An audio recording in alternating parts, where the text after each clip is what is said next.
Gift, because entertaining. Ster blob.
Gift, because entertaining. Wowie. Wooey. Woo woo woo. Wee wow wowie. Subtime.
gift because of victory.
Whoops.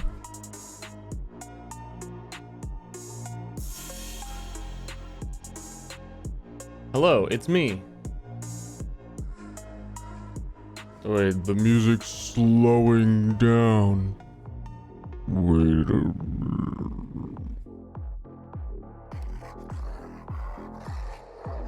Okay, I gotta get in these games. Have to play these video games. Dude, I gotta play video games. Ma, you don't understand. If I stop playing video games, you don't know what'll happen.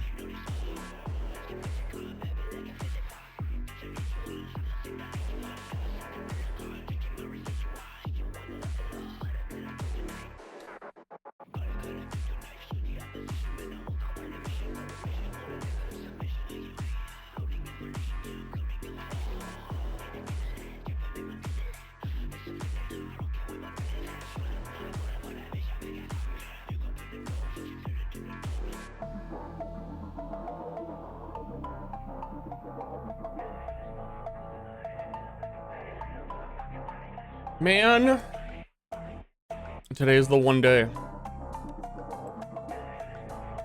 where BattleNet doesn't remember my password. Today of all days, on this, the day of my daughter's wedding.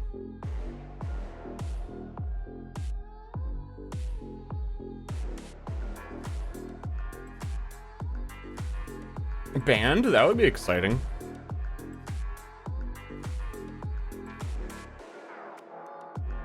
I think I remember my password. Hold on. I do not.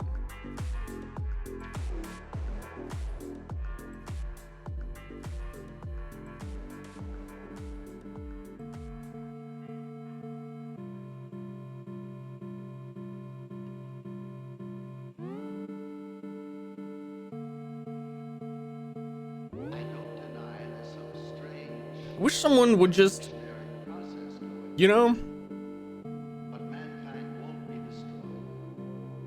The fact that you and I are working here today is evidence of that. oh, I didn't mean to put that in chat.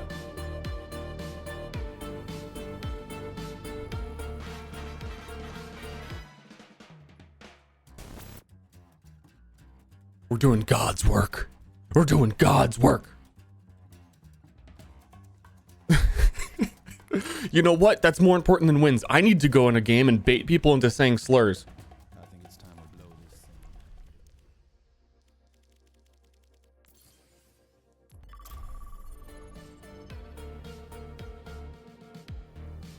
thing. Give me 1 second. I'll be right back.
Oi.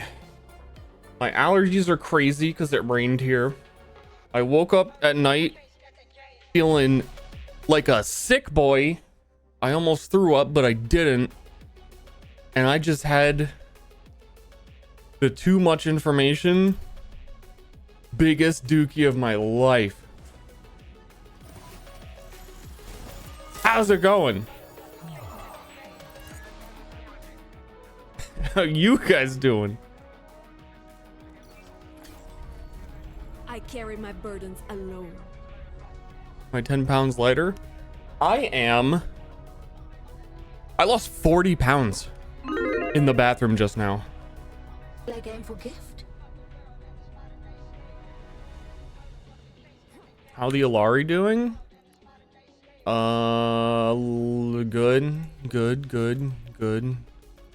Good. We last left off on like a 15 game win streak. Felt like. Welcome to Hollywood. Oh, well, we're still counted as having a win streak. We lost one game in the middle of it, but it was inevitable. It was one of those doomed games. Huh?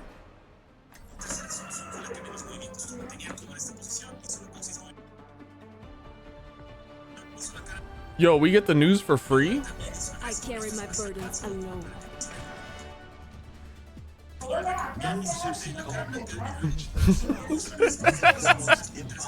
Yo, this is some hardcore gaming ambience. If you don't like this, you're not a real gamer, okay? Shut the fuck up. If you can outthink your opponent, it's easy to Ah, I forgot to do the. I have to launch OBS in Administrator, otherwise we get the frame drop sometimes. Comes from within, as does failure. Wait.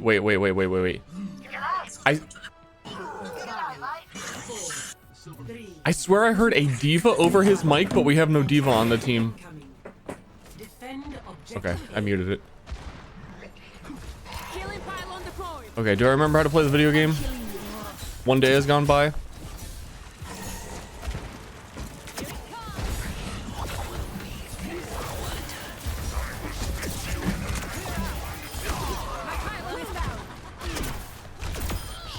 Boink. Apparently you just click on people. Let me see. Killing pylon out.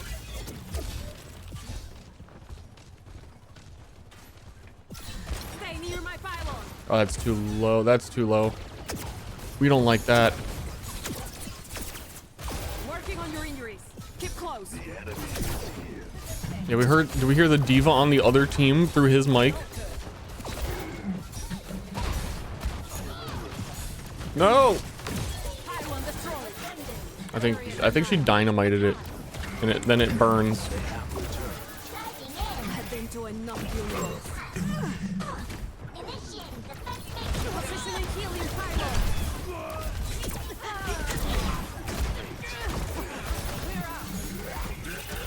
Can't help you. I'm recharging. Can't help you. I'm what? Stay close. I'm trying to help.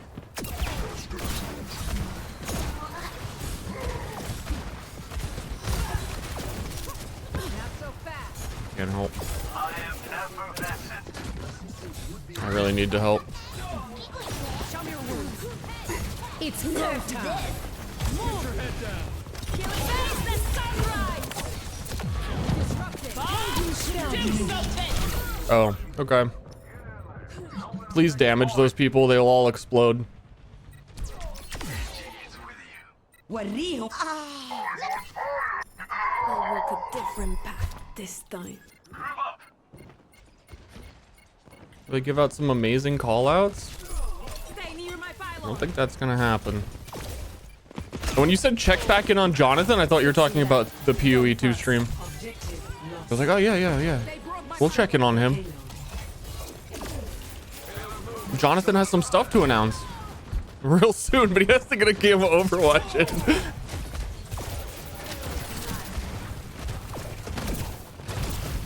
I may need to Suzu. out of my way.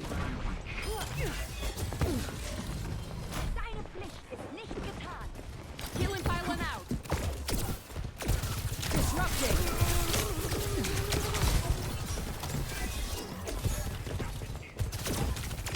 My pylon is down. I may need to play Kiriko for this hog.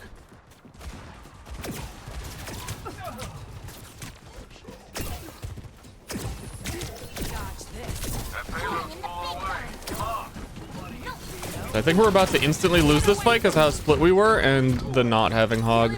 This ends now. Or not having a way to help hog. Game on going son. Stay near my pylon. Thank you. I don't know. That We'll see. helps. We just gotta kill everyone.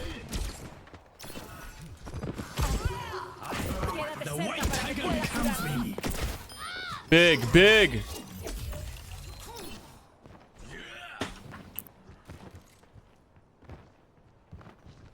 Huge. Bad guys. Take them. Healing pylon out. I'm checking in on John. he's doing the what's the meme? With the guy sweating. Working on your injuries. Keep close. You know what I'm talking about. You can even hear him gasp.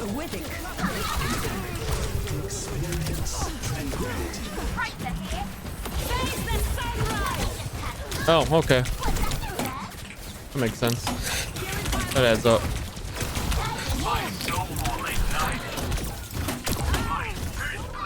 I'm gonna blame Jonathan. I heard Jonathan gaming and it just it really got to me. I'll light my own path.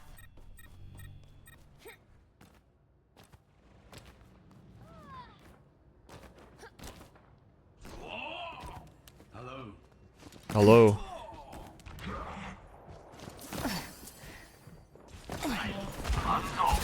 Be careful, Shinaban.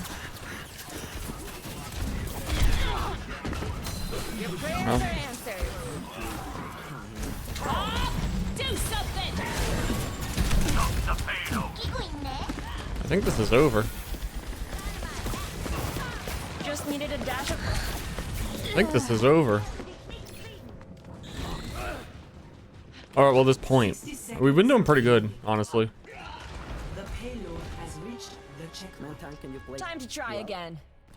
Something you wanna do anything. I will break this world. So it for you. They're pushing the payload. Cut them off. I'll help them get off. Can't really help Hog though. That's for sure.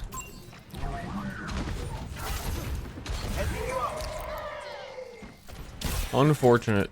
Man, Unfortunate timing. trolley, man. I think our biggest problem simply is that he's playing Hog.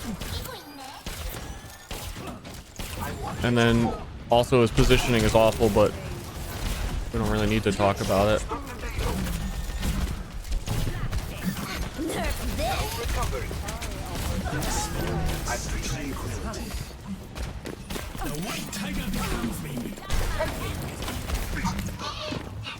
No one else shot her? Okay, okay, okay.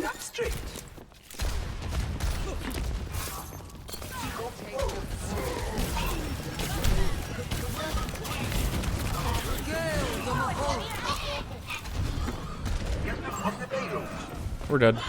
Justice We're dead. reigns from above. We're dead.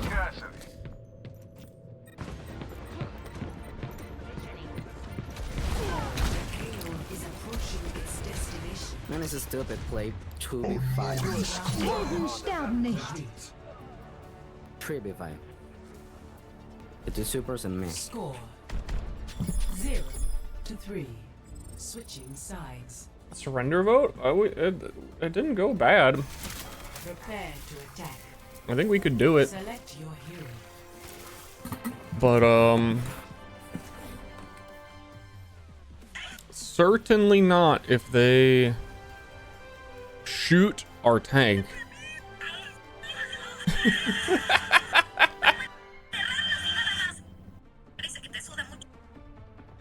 Guys, what is he listening to?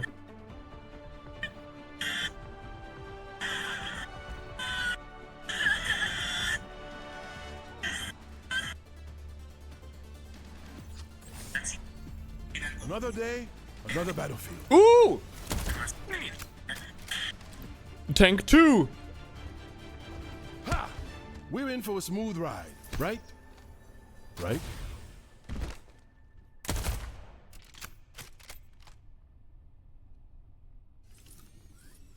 Things were a lot simpler when I was robbing banks with the Deadlock gang. Can you turn up your TV? I can't hear it. Yo, let's go! 5, 4, Hi. 3, 2, 1. Attack commencing. I can hear all the clanking. Sick. Damn.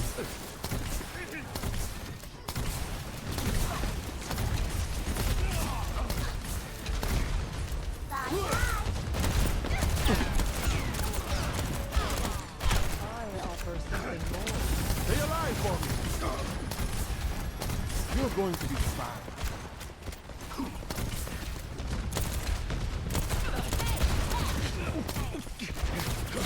Immortality field deployed.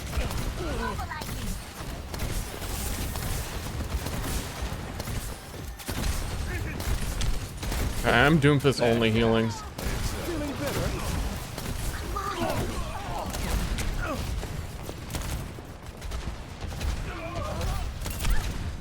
Attaining the objective.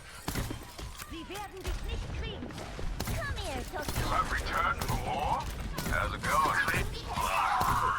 He doesn't know it's just him. He doesn't know how to stop.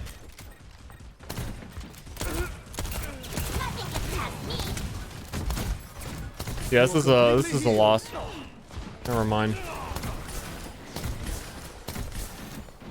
That's how he was also playing Roadhog. So I mean it makes more sense on Doomfist.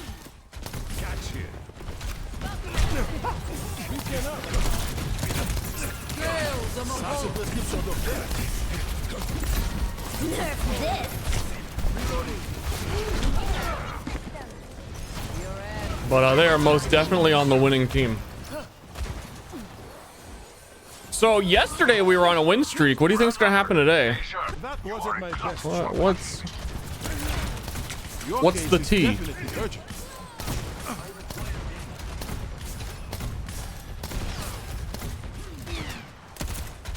Step right up.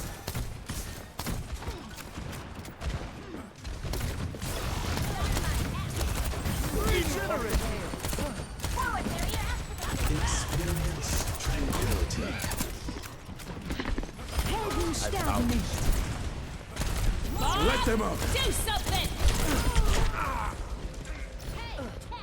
I'm seeing some blue on the kill feed. I'm the only healing, but I died. It's not over till it's over.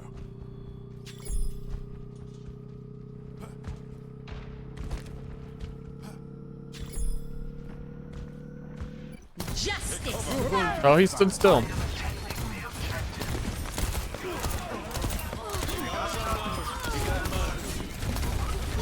Stay near the immortality field. Everyone feeling better? Where's your other healer? It's Zenyatta. And thus, he has the most kills in the game, so it's like not Zen's fault. It's just a tricky situation that we're the losing team. Doomfist party. I can't. 30 seconds remaining. The dragon becomes Enemies reviving.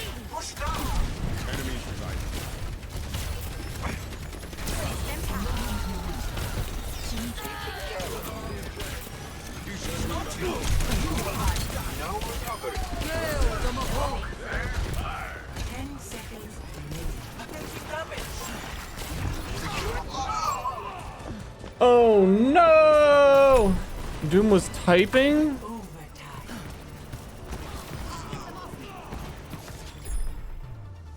He was Doing in Celtic fucking game.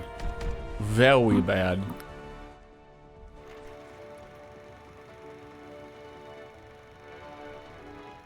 Play of the game.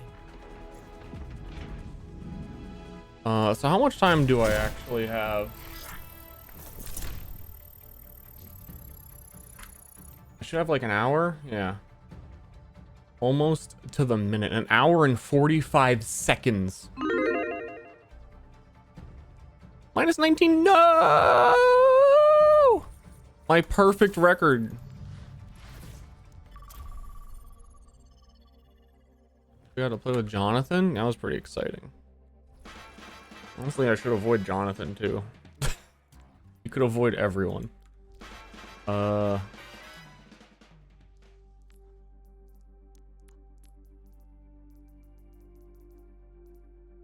that was also the defeat. Also, we couldn't leave spawn on Route 66. This goes. I wish you could see more. You know, just a little more.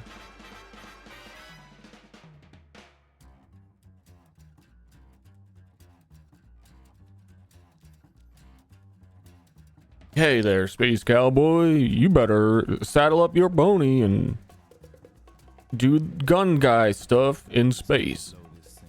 Get everybody in the stuff together. Okay, 3, 2, 1, let's jam. Ba-doop, ba-doop, ba-doop.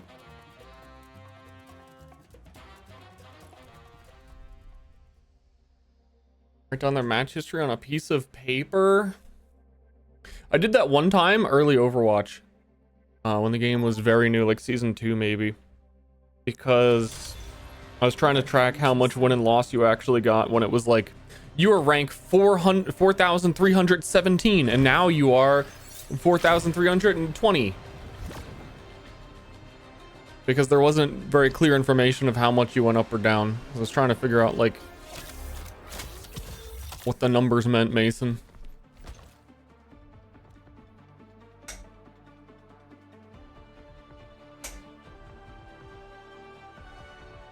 Your rank was just a 2-digit number? Was it? Sounds made up. I carry my burdens alone. The eye will not fail. Sounds a little made up. Will not flinch. I'm against Jonathan. Good. He's distracting everyone with his 3, television. 1. Round 1. Capture the objective. Bam. Tracer's dead. Bam. Bam. Genji's dead. Oh, we have a Tracer? Let's get that win. Stay in range if you want my party off. Healing pile on the phone.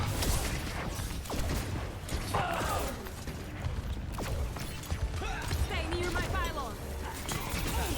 Can't help you. I'm recharging. Targeting hostile. See if Tracer theory is real.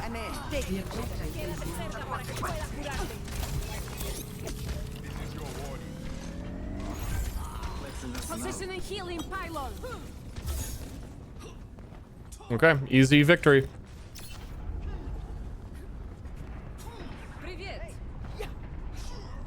They already oh, someone left. But it's not saying the match is canceled.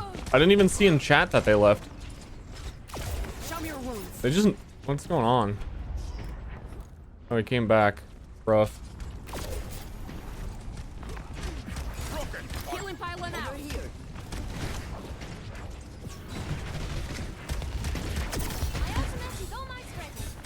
Healing pylon deployed.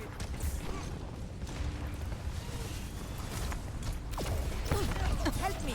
You're hurt. Let me see.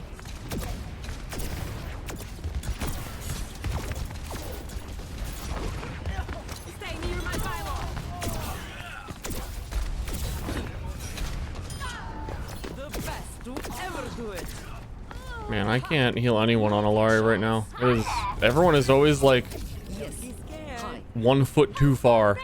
Let's do this. Positioning healing pylon. Вот где собака зарыта. Вот где собака зарыта. Вот где собака Where Genji? Okay. Don't touch me.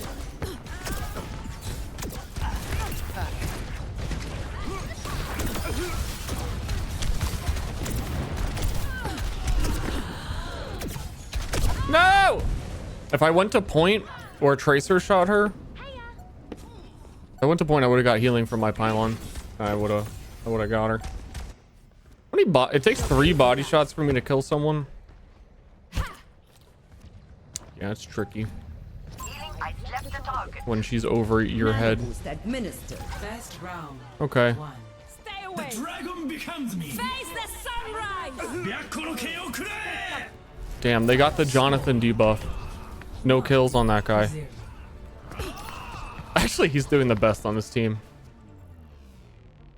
Focus our attack on the objective. He's empowered by the television being on. We will be the lightning that rises the Our Ana has 500 healing, 600, which I think is a testament to how little damage our team took. Just one more Or mission. bad. Because I did see a few people she wasn't healing. 3, 2, 1. Round 2. Capture the objective. Just need one One is more likely. We really didn't take any damage. I think that one is the bigger cause. enemy contact.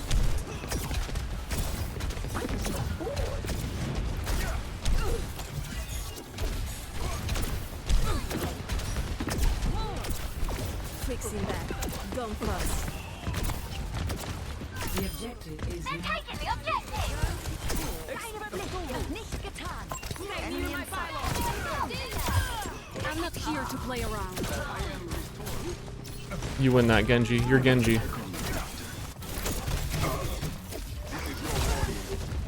The point. I've been doing nothing.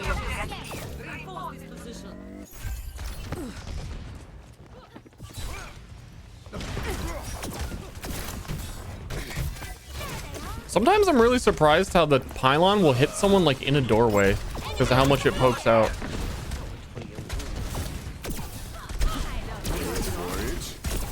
Stay close. I'm trying to help.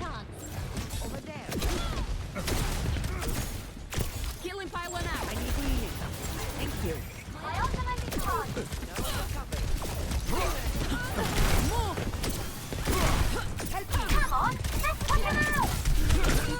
Dang.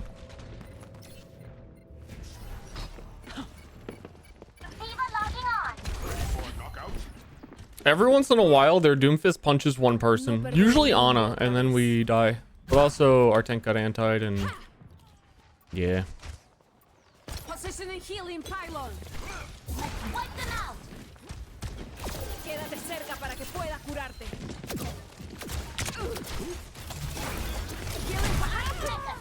It was me! I tried to dash out and it would have pushed him, but I just never came out.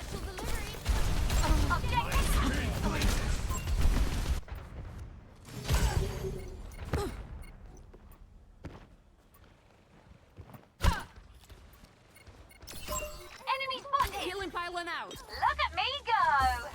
Come over here, please. The point guys. I'll take the point. Stay near my pylon. I'm on fire. Oh no, Gengi. Oh no, okay. We back up. So their tank's dead. Our tank's almost back. Positioning healing pylon.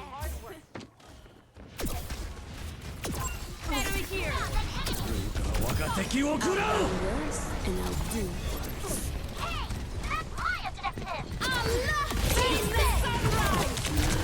Ow.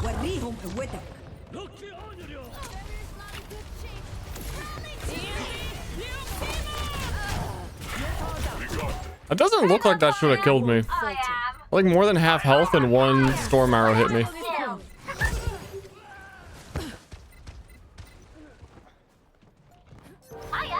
They're crazy. Well done. Hi. Stay near my pylon. Boom. Boom.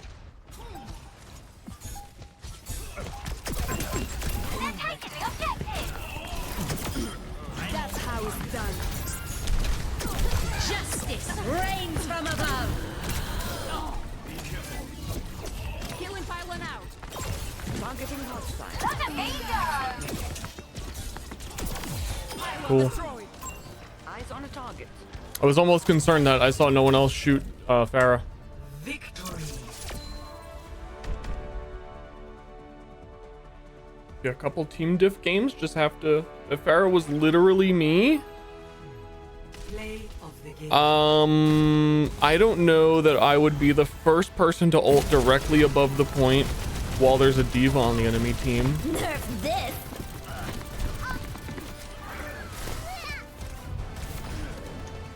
Especially that high in the air, but yeah, maybe.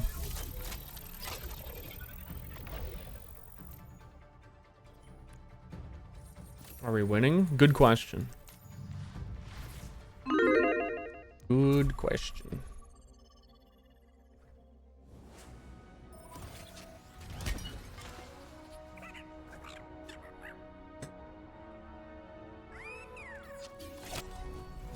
I carry my burdens alone. You're just weak. I didn't see your Prime sub. When was it? Because it wasn't today. I'll pretend it was. Yeah! Thanks for subbing.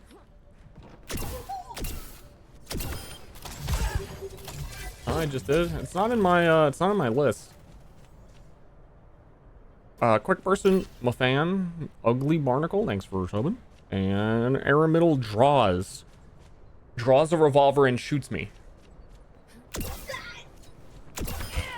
You're not worth a second. Didn't show up in chat either. Yeah, I think there's a share button. Like if you refresh your page, it might be there. I don't think they I was made for this. they announce by default anymore. Positioning healing pylon. No pediré perdón. These last two games starting to, and a little bit at the end of last night, I'm starting to feel Alari fall off a little bit, and that I need to play like exponentially 10 times better. That's how it's done.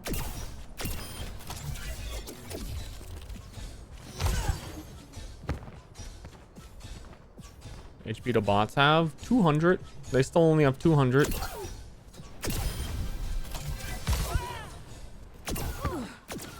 That game for gift? I can't afford to be sorry.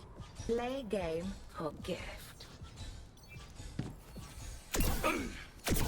Entertain gift. Actually, Yeah, it works. can I kill him Ster, 3? you're the only streamer that's worthy of my sub. Thanks for your stream. I don't kill in 3. Ooh, I understand. You are not taking this seriously. Yay. Not it works. Thanks, appreciate it. And Cherry Benny and Toucan. Toucan? Toucan. I is so off. Ooh woo. Welcome. Prepare your defenses. Select your hero. Why am I so aggro at Tracer's crotch? Whenever you're testing things in a training mode, you should always have a control group and always do the same thing so that you don't get misled by some information. So we use Tracer's crotch as a control group to make sure that the damage is consistent on what we expect to happen. It's the scientific method. It's part of it.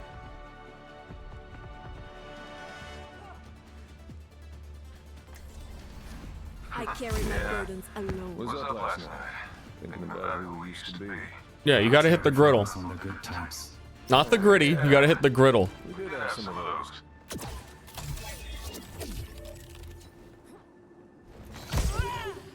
No mistakes, no mercy.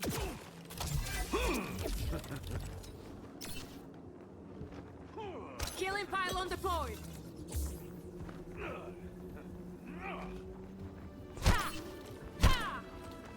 5, 4, 3, 2, 1. Attackers incoming. Cannot escape me. Stop the payload. Hey there. We have to stop the payload. Bad guy. Take him out. Enemy spotted. Actuating the barrier. I can't believe I played this much Alari yesterday and I didn't know that I couldn't 3-tap people. Okay.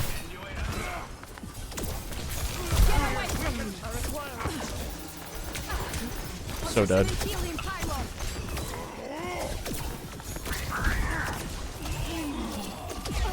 pylon out. Your end is within my reach. Enemy vector calculated. Keep it together. Enemy Hold my pylon. barrier initialized. Yo, if everyone shot as many people as I did, Reaper with 96 damage. A threat emerges. Stay near my pylon. Illumination is enemy located. Pylon broken. You know what I'm saying?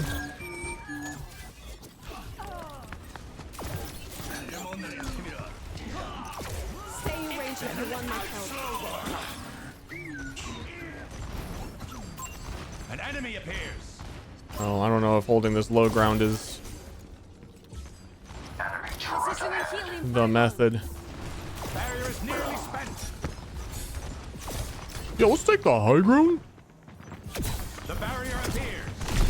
What is that melody?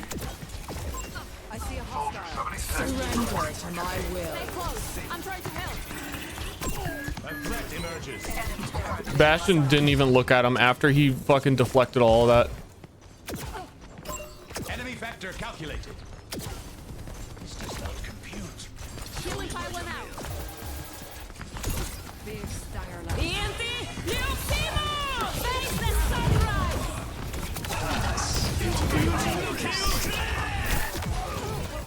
They outnumber us. Your courage, let me see. Singing to me. Actuating the barrier. Stay near my pylon.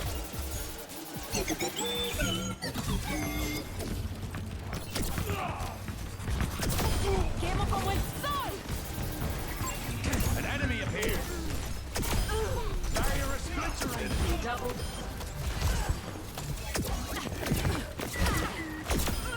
Fuck you. Killing pylon deployed. Fuck you. This dude still has 800 damage. How? With a 7 of limbs? What is it? Ah! How? Like, I don't even... That's impressive. Positioning healing pylon. That's impressive. That's a lot of limbs for 800 damage.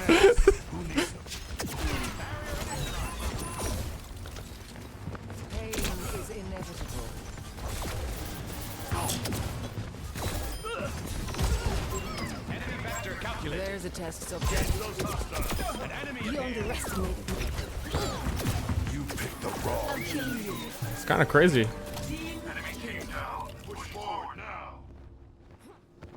Proud of him. What was he playing before Soldier? It cannot have been Soldier. Be cautious. Stay near my pylon.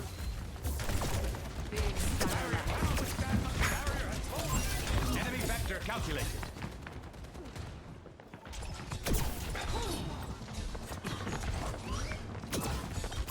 I see an enemy. Located. Enemy turrets ahead.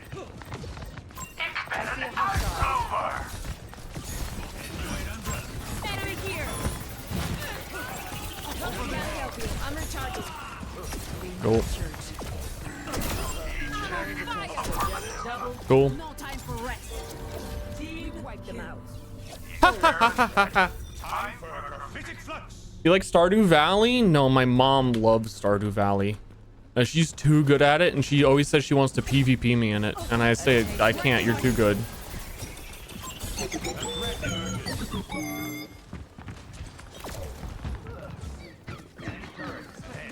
Enemy located. Enemy vector calculated. I see a hostile. Barrier initialized. Killing pylon out. All things are in order. Over there. A little, An enemy appears. a little excessive. Oh! Your end is within my reach. I think this is how we throw. Wait, you want me to throw? No. The weak can fend for Killing pylon deployed. 60 seconds. I don't think that's what I said.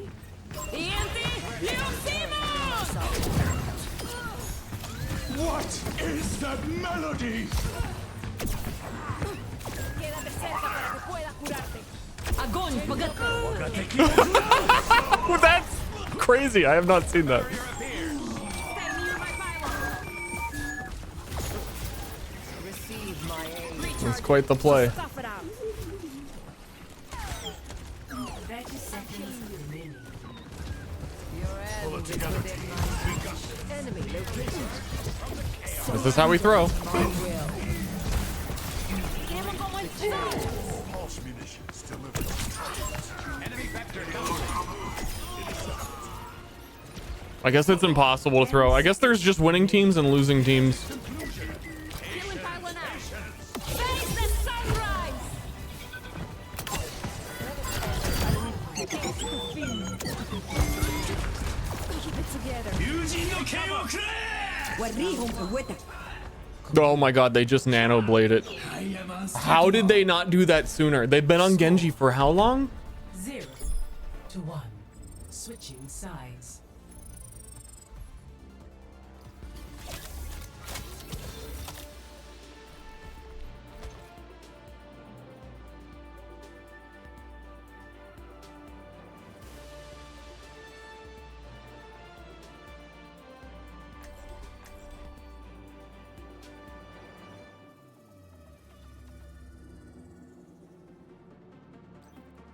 I'm just existing? That's all Sigma has to do.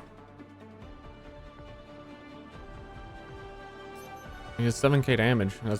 That's Sigma gameplay. You want to win the game.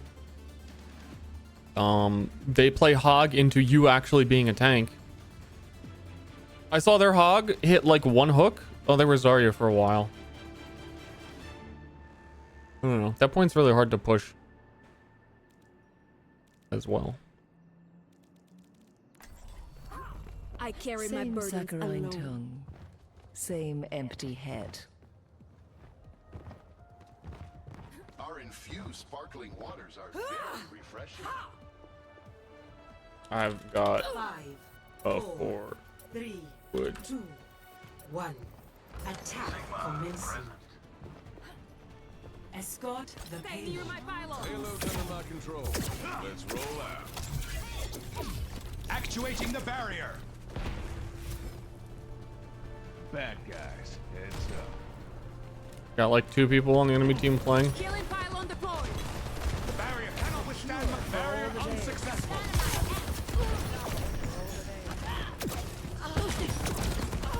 Killing pylon out. Got a burn yourself. Stay close. I'm trying to help.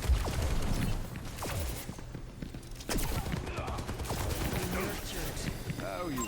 Stay near Enemy my vector pylon. calculated. No, he's Payload's dead. moving. Let's go. Killing pylon deployed. A taste of home. Get away from me. Oh my god, he's dead. Hurry away, little mouse. Quédate cerca para que pueda curarte. With the team we have here, how did we actually kill a ball that quick? Over there. Enemy located. I understand there was nothing else to focus on, but like I didn't think we had that much damage. To me. Misery made manifest. Spotted an enemy. Over there. No one can hold me. Killing pylon out.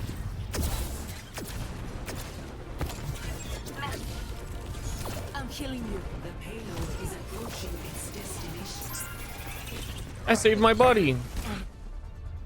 Victory. Sorry about your college debt, guys.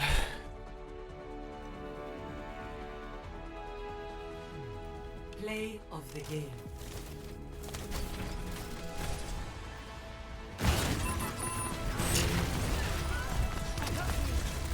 Fortnite.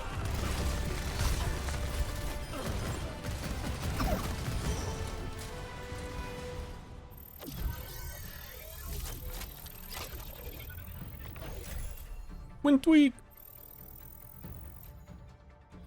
Should have like 30 minutes? 35 minutes before PoE announcement, and then I definitely get my 4-inch wood.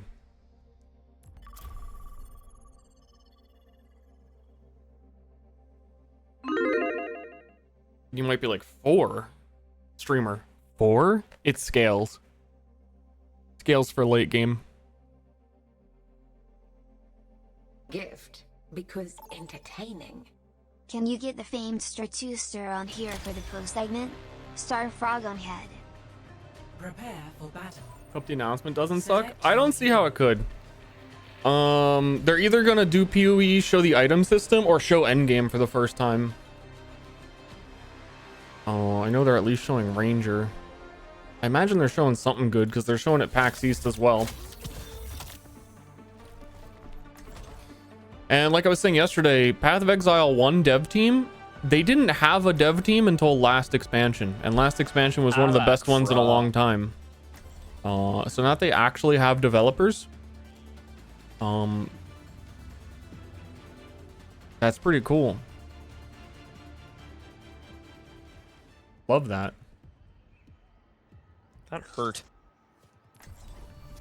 I carry my burdens alone. 5, 4, 3, 2, 1.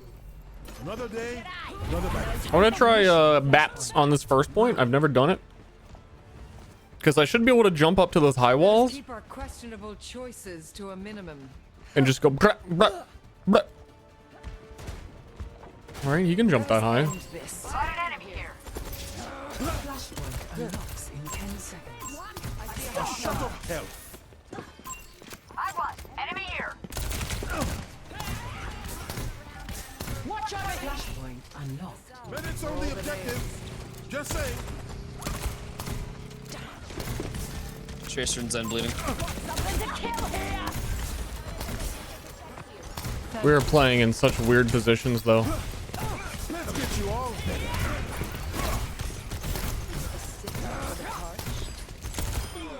Got to reload. Good shit. Over here. Let's take it back. This Tracer's annoying. Yeah. God. He's got fucked. We're outnumbered. Should have pegged your ass, bro. No cap, no kizzy. No kizzy.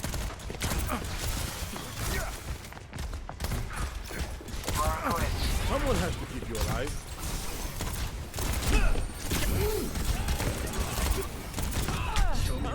Genji's one. Tracer, do we have impulse? Our team's been playing so spread out, and I'm very Guess he's confused done trying about to it. recruit me back. I only kizzy my homies. That's a good one. Oh shit, man. You, bro. Yeah. You're completely Exactly. My ultimate ability is charged. Oh, the guy in chat's gonna start bitching and moaning. Who could see that coming? I sure couldn't. Me.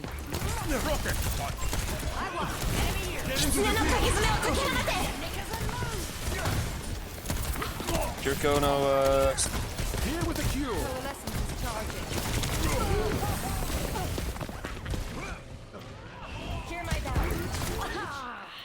Tracer here. Team kill. Peace. Ready to Kiss. Yeah, I don't Bap. Ew, Bap. Good to go. My ultimate is ready. Over there. EMP charge. Ça, c'est presque sur le Activate the EMP. I can touch. My ultimate go is for ready. it. The point is vulnerable.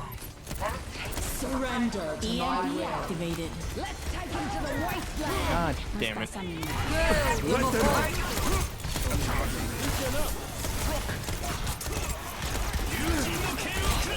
I missed every shot. I'm not a Bap. Why do we have a Sombra? She's not really doing much. Because they want an excuse to flame me at the end of the match. Good point. Because as we all know, everything that ever goes wrong is always the tank's fault.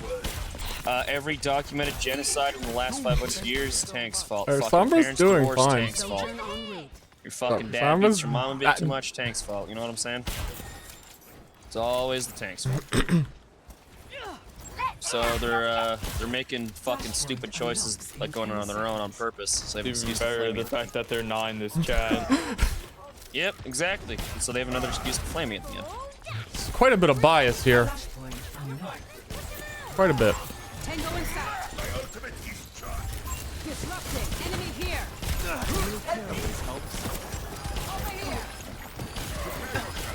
Not enough time to just be a piece of shit and go fucking Arista or something. Meteor strike. Oh, that pole is fucking moist. Over here.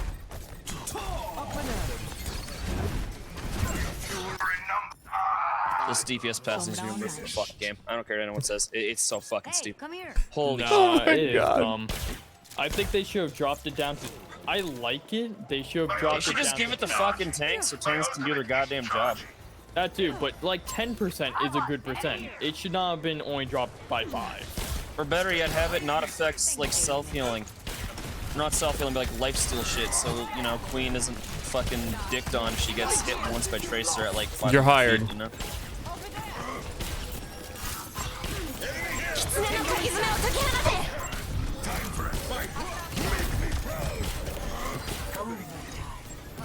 I'm going into touch. Over here. Tango inside. Uh-oh. Uh-oh. Uh-oh. That's cool. Arista won't do anything, because I'll still get hit and then immediately get melted, regardless if I hit Fortify or not. Yeah, I understand Ryan is like the worst tank right now, but you also got to keep in mind if I'm not having fun, then I'm gonna play even worse. And if I play Arista, I feel like I would have a more entertaining time shoving a Saguaro cactus up my asshole. And those motherfuckers grow to be up like 7 feet, and I'm like 5'8". Actually, yeah, Hog might actually be a really good choice, actually. Yeah, I'll go Hog Hog. isn't like terrible to play either. Like, yeah, it's actually not a bad idea. I'll do that, yeah. For the Crusaders! I feel like there's a mini game going on where we have to like improve our tank's mood or we lose. But it's also impossible. Oh my god!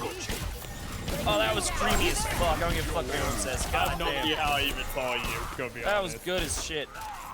I keep forgetting you're invincible during pull. Dude, he is so mad. Yeah, you know, if I was that Tracer, I'd be yelling some heinous things. Dude, if I was, dude. Alright, I'm feeling good now. I feel the momentum. I'm feeling it. I can see clearly now. My balls are empty. I meant to pull on him. Whoops. Okay. Life protects life.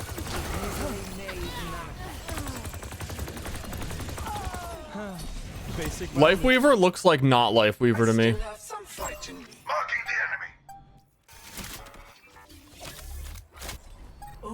I carry my burdens alone. I don't know who he looks like, but it ain't Lifeweaver.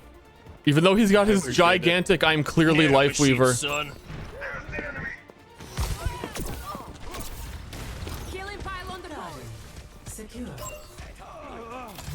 I got a little kill hungry. Play game for gift. Still appreciate you by the To be honest, I wish I could Thanks play for last good. bomb. I wish I could play Weaver good.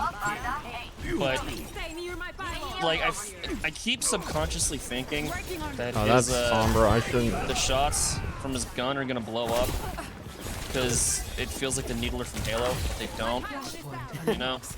Yeah, I get It's it. like the longbow in the newest COD. It's just a bolt action. But the snake, I keep thinking it's up. I have to turn them down.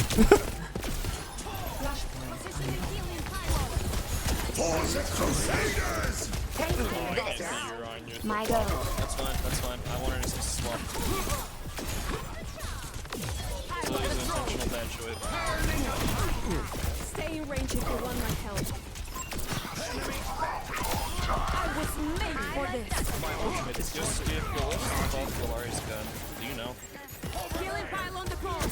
There's a boss to Alari. Yeah, just the gun.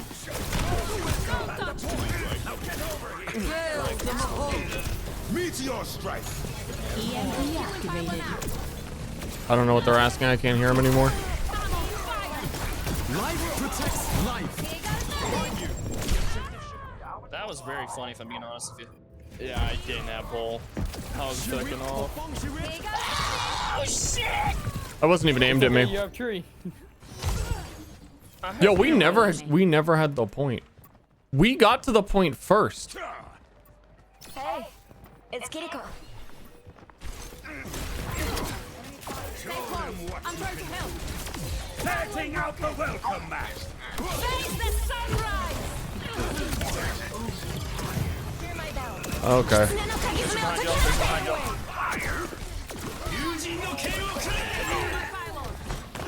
Damn it. I couldn't see when I push it.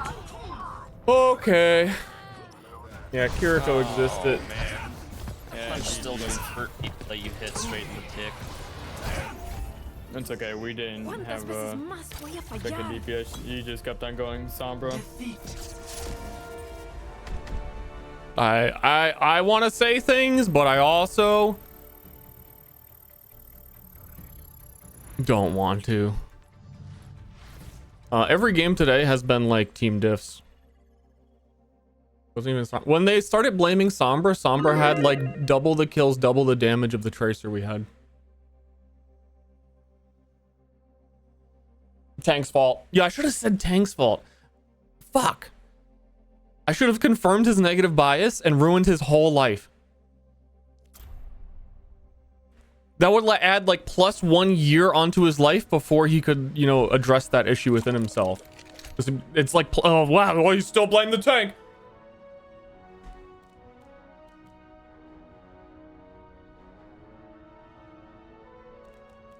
Yeah, I really could have added some more vitriol into the world. I carry my burdens alone. Es tu fin. Yo, this wasn't tanks. This wasn't a tank diff. This was society diff.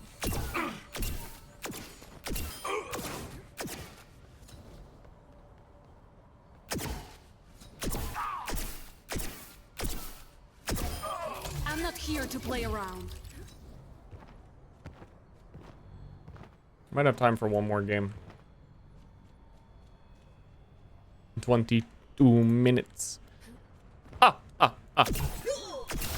Quemo como el sol. Double kill. What if Soldier 76 said, "I've got you in my thighs"? Then he would be talking to blood.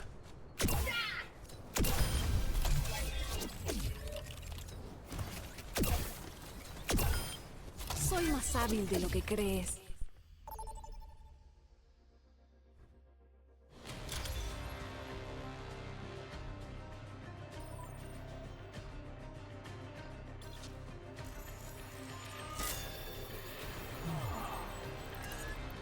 Ooh.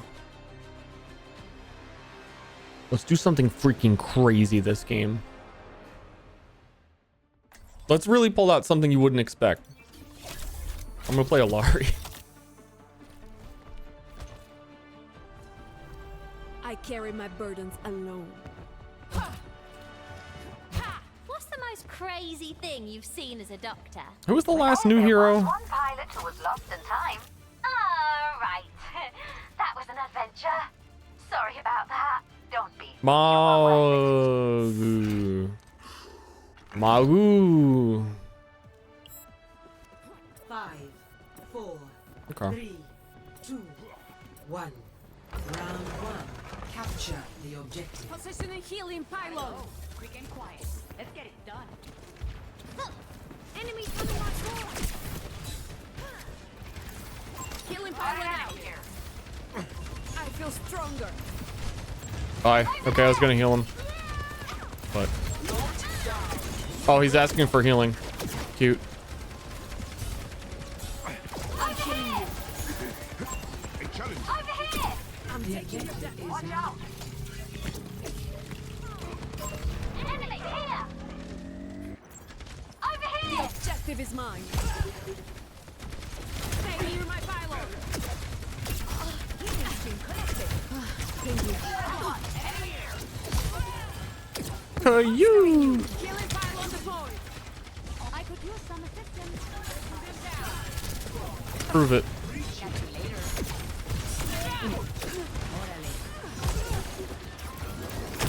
Enemy spotted. Echo's low. They broke my pylon. Area denied. I've been to enough funerals. Who destroyed my pylon? Positioning healing pylon. God damn, he's got the flicks.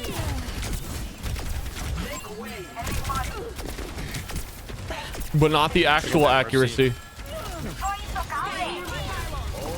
close. I'm trying to help. Okay, team diff. Team diff, back and forth, team diff. Reaper now. I should make a ridiculous change in life and start flaming people over voice chat. I don't think I can do it. I don't think I could do it, especially not without laughing. And they have Urso.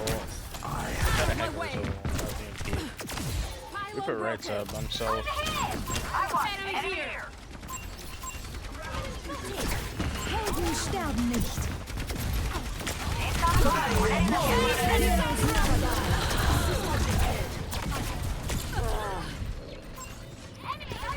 Urso one.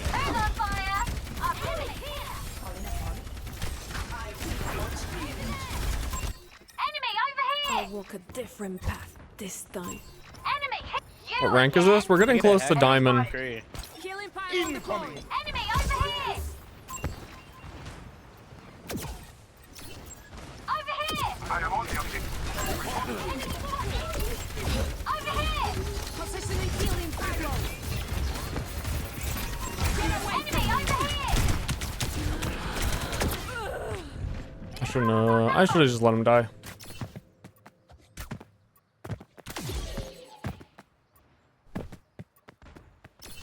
I think it's a joke and I'll never get banned. But I mean, if anyone reports me, it transcribes your voice into text, and they wouldn't pick up on the laugh, I don't think. Or the sarcastic tone. It's probably lost.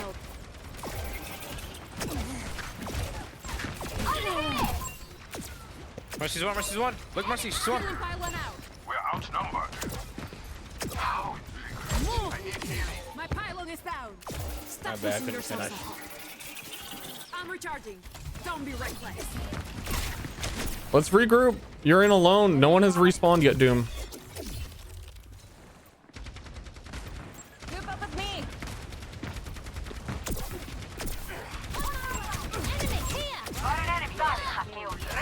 Hey, let's regroup. Guys over there. Muéstrame dónde te duele. We got like 1 fight left. Reaper's gonna use all. Okay.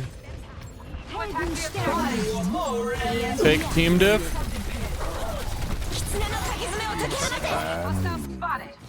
Yeah, we died once and then could not learn how to respawn. The thing that you do every game, multiple times per game, no matter what character you're playing, couldn't figure it out.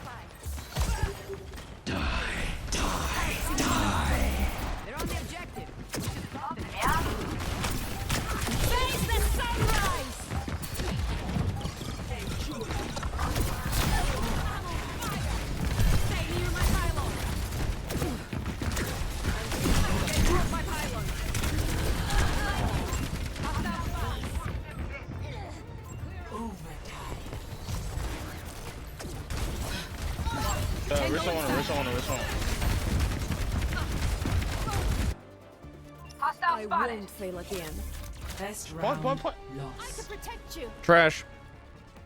Breaking Trash. me down just builds me up. Watch yourself. Score 0-1.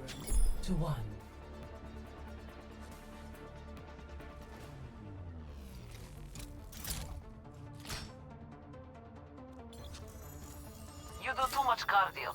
Not enough weight training. I'll lift some weights if you go jogging with me. We will Fresh. see if you can keep up. I had a character that can't respawn.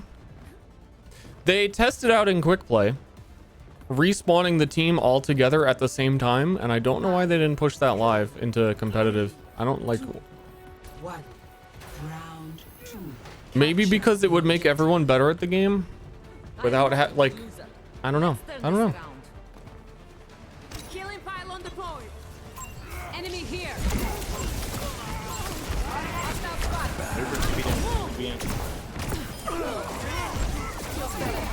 Thanks. Monkey.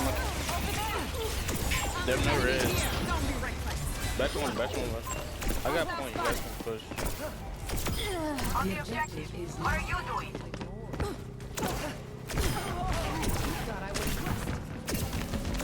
Stay near my pylon.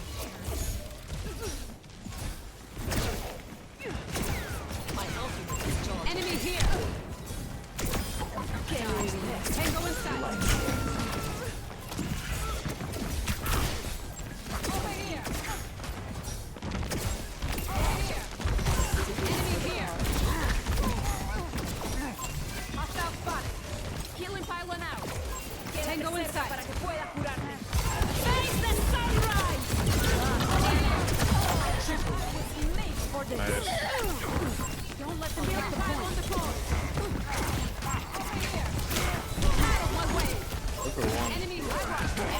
Okay. Okay. I thought it looked like she Suzu'd that shit again. My ultimate is charging.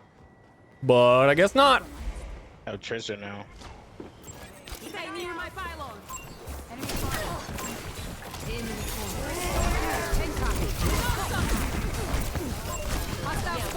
Well, there's Suzu. Enemy here. Here's the Reaper. Turn off fade. That guy just say no fade. Oh, Reaper no fade. Oh, Reaper no fade. Oh, Reaper. It's called Wraith form, you Fucking dumbass. See, that's my kind of toxicity. You fucking idiot. It's called Wraith form.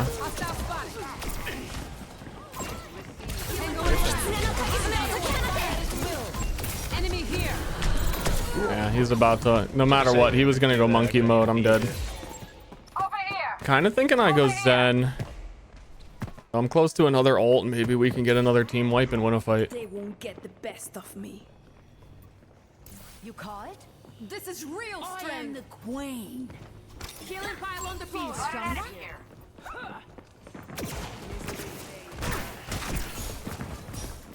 Positioning healing pile. Clear out. Hostile spot. Gonna Lario in a second. Alright. What's the push? Where's one? EMP activated. Okay. Carry one. Knocking it down. Enemy Monkey's here. one. They'll pay There's a for sweeper. that. Right by you. Ah. Healing pylon out. We find out Alari's the problem. Was that it? Soldier 76. Can we have a Reaper maybe? Oh, they want Junker Queen. My ultimate is ready. I Follow have through full on my soldier. mark. Healing pile on the core. Enemy hostile spot. I need to touch him a little bit. Enemy here. Face the sunrise. Hostile spot. Go. She's alone. No, Reaper on point. Tango in sight. No perderé el rumbo otra vez. That is crazy. We're outnumbered. That was certainly losable.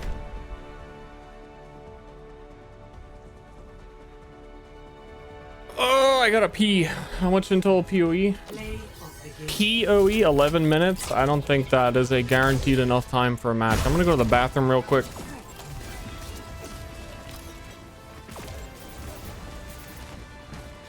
Face the sunrise.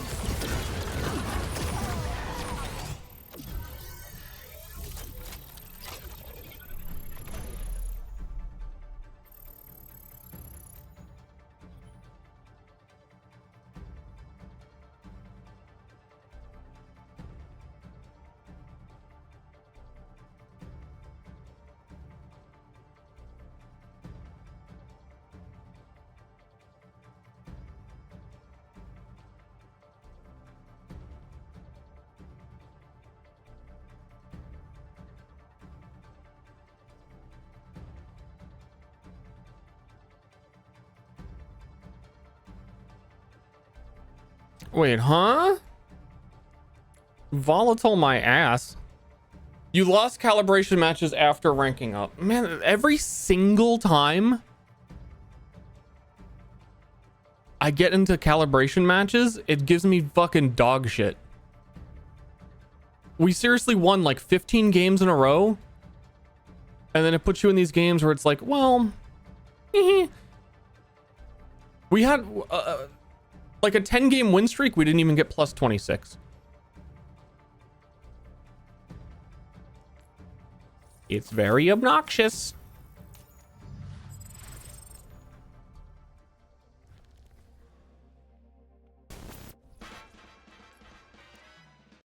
For the next 10 minutes, I've got a treat for you guys.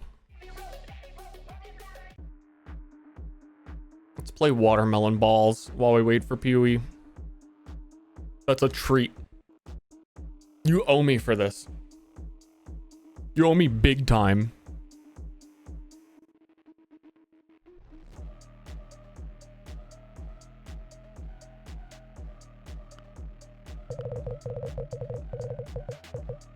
But let me get everything set up for Path of Exile.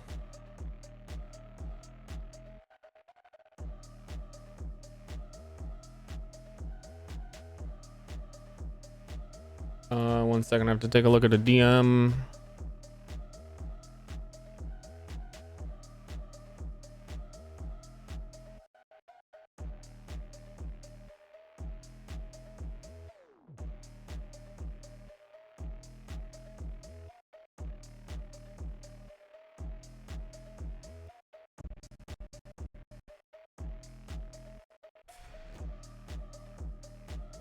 Eh.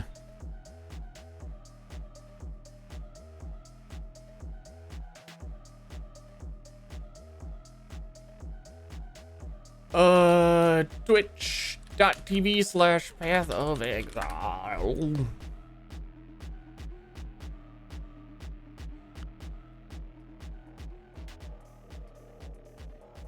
Oh no.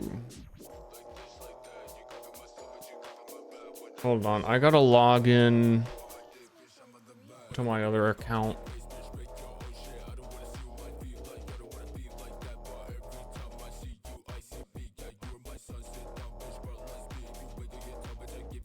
And then it said, oh, we're gonna send you a text, and then we're gonna fucking raid your house, and then we're gonna ban you from your own bathroom.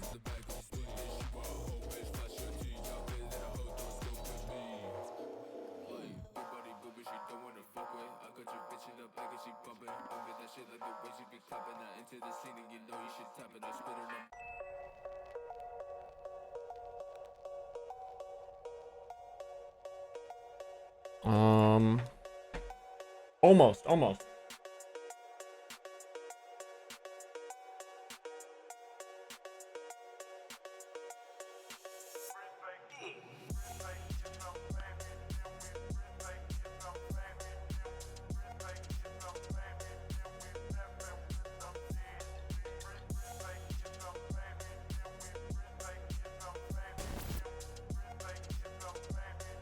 Hello, it's streamer.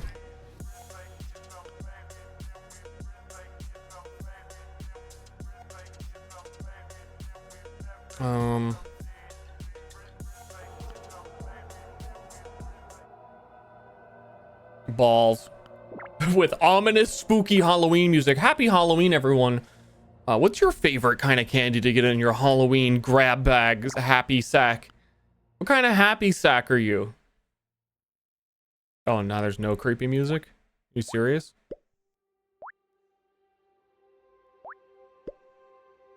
Anyway, let me change the title of the stream. Forgot to do that.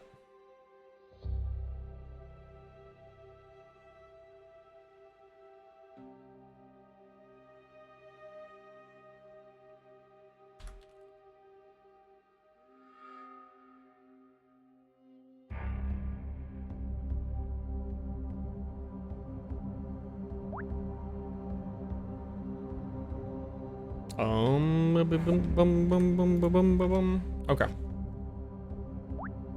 Again, looking forward to the announcement, because they actually have a development team now. The last couple of leagues have been made by like 4 people in 4 months, and now they have more than 4 people doing it since ExileCon. So it's like a real game again. We're waiting for PoE. We are waiting for PoE. We are anticipating and waiting and dropping balls. And also, as a melee enjoyer, I think they've actually finally, after 7 years, probably added some quality of life to melee. I'm believing. I choose to believe. Thanks, Marky.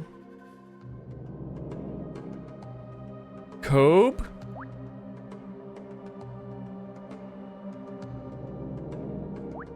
No cope.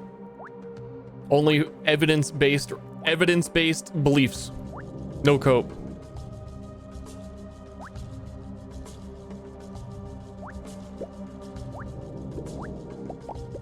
I already goofed this up. I wasn't paying attention. Go fast.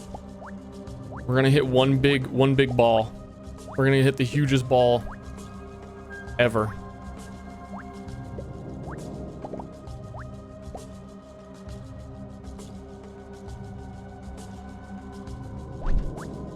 Bro, get out of there.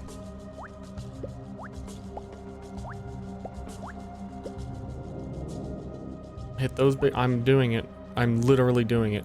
What more do you want from me? Roll. Roll. Do my bidding.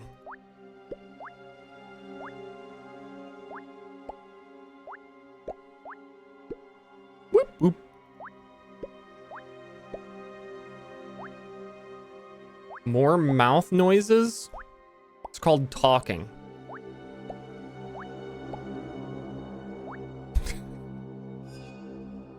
But you know it's called talking?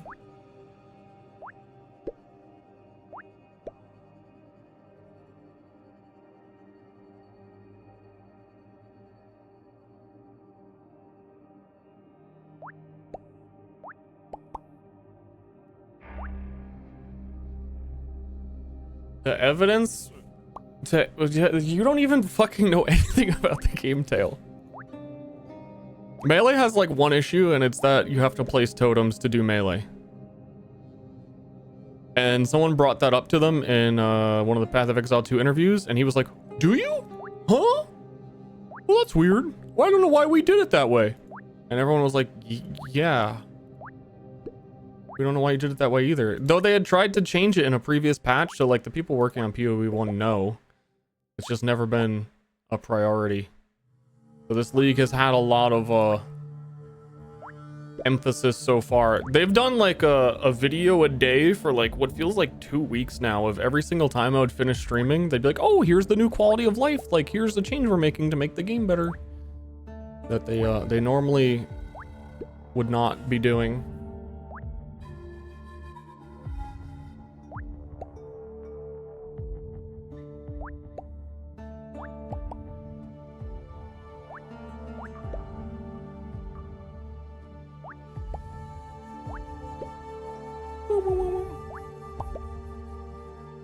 Dude, it's ballin' time.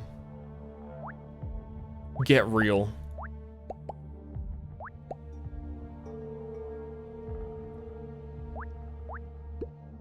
And by real, I mean... I don't know what I mean. Not a big fan of the government.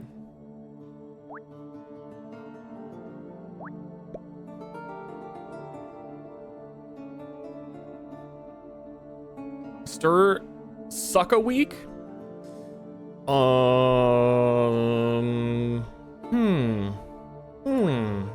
I don't know. Stay tuned. Stay tuned and find out.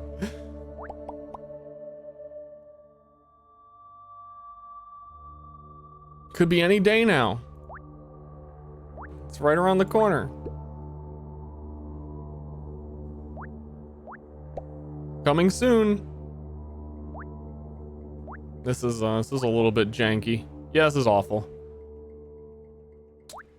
This is awful.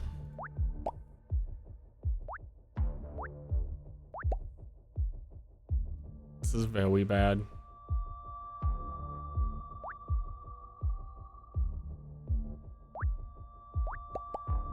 I think irredeemably bad. Hi, I'm Chris Wilson from Grinding Gear Games. Welcome to our live stream. Chris Wilson! We have a busy lineup today with announcements for Path of Exile 2, as well as the exclusive reveal of Path of Exile Necropolis, which launches on March 29th. For the first time ever, we'll be releasing this expansion simultaneously on all platforms, PC, Mac, and console.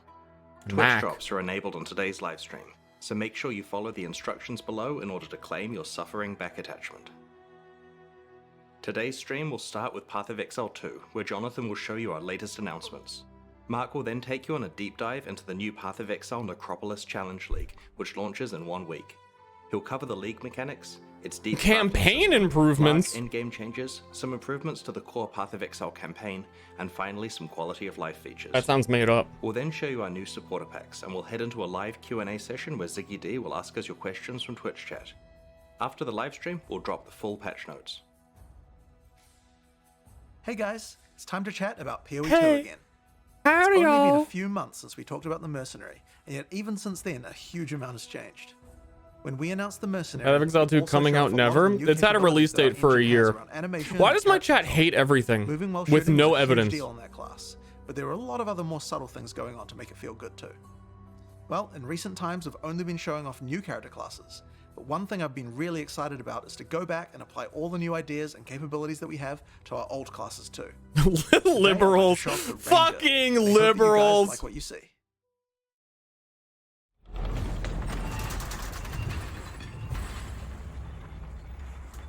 Learned it from you. I stream Overwatch. I say I like it. I say PoE is my favorite game. All my life.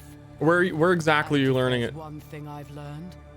It's that a ranger must never miss.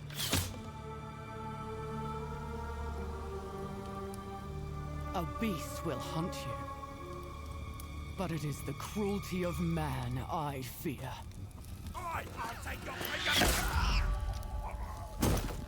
There is Whoa. no truly escaping the Count's justice. He's fucking dead. Your sentence is to be hanged from the neck until dead. That guy's got some massive tits. And your bodies feed the land. After her.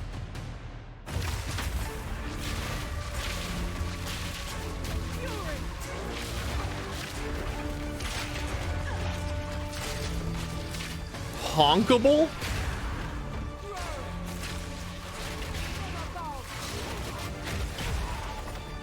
This exile has changed me. No more running. No more fear. You won't get away this time. Watch him get away. I will put an end to this madness. Ranger looks nice with the like twin stick shooter stuff. You get to ride a fucking chocobo? That looks sick.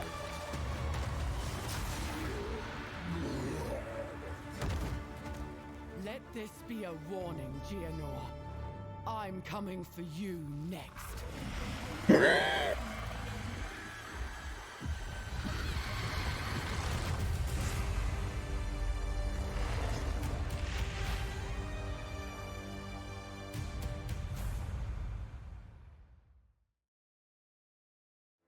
Let the hunt begin. Oh, show me the unt. Let the unt begin. When we started to work on the Ranger, we knew we had to make These cowards only show these gameplay previews with like 3 health potions. Cowards. What else? The point is moving while shooting a bow. Any kind of basic arrow skill can be fired while moving, with a movement penalty. This immediately gives you a lot more freedom on the battlefield. Here, I'm starting Is each this game battle ever with a coming poison out, by burst the arrow way? to poison groups It's had a of release enemies, date for a year. then Beta's using the coming out in lightning like arrow to July. arc lightning around larger packs. For even more mobility, we also have a variety of skills that involve vaulting around the battlefield too. This is Frost Escape. I forget if it's June or July Using it though. Jumps backwards and shoots a freezing I think arrow it's at the July. ground. Really useful if monsters close on you and you need to get away. Once you've landed, if monsters were frozen, it'd be nice to have some way to take advantage of that extra time. This is where Snipe comes in. Snipe is a skill shot that you need to charge up and release at exactly the right time.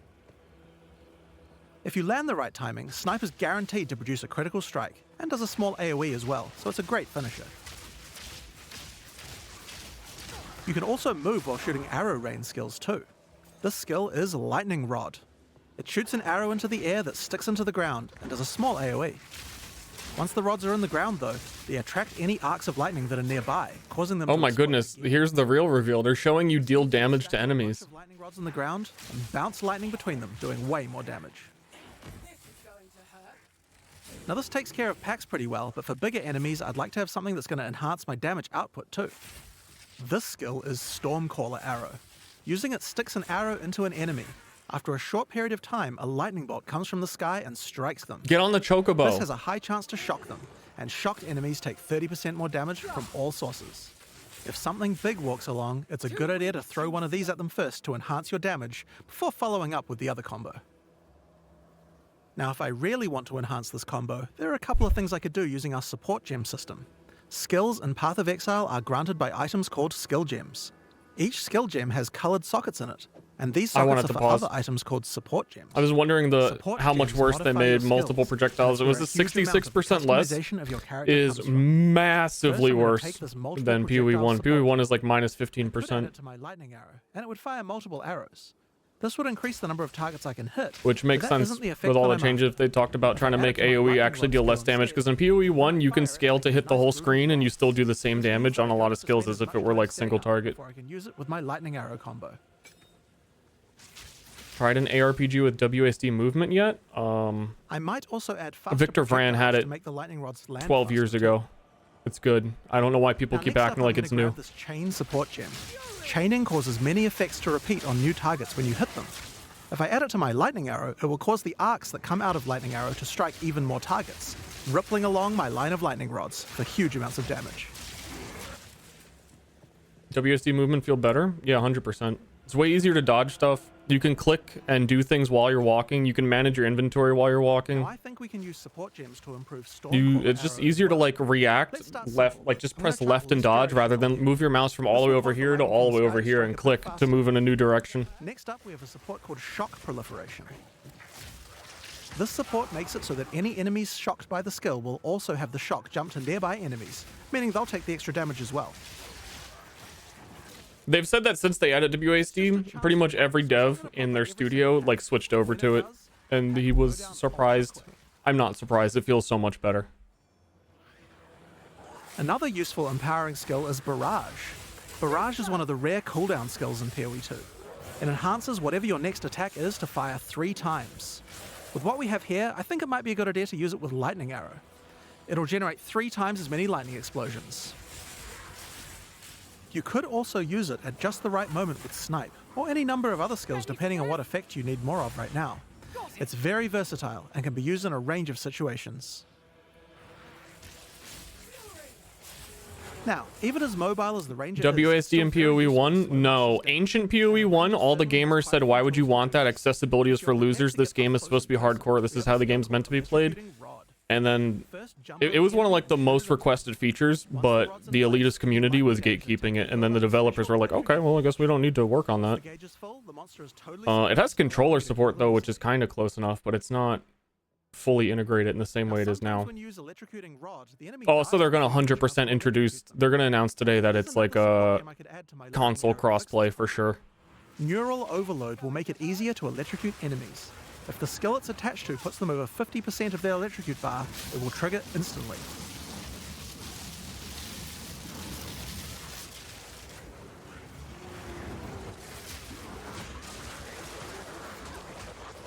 Dude, you're gonna die in the demo. You don't have enough health potions. Now this skill works really well for suppressing a single large enemy, but I'd like to improve my crowd control ability for groups as well. I'm going to add a support gem called Frozen Nexus to my Frost Escape. This makes an area of chilled ground around frozen enemies. I'll also add Deep Freeze to it as well, which will make the freezes last a bit longer. Now when I use my Frost Escape on that front enemy, others nearby are slowed down.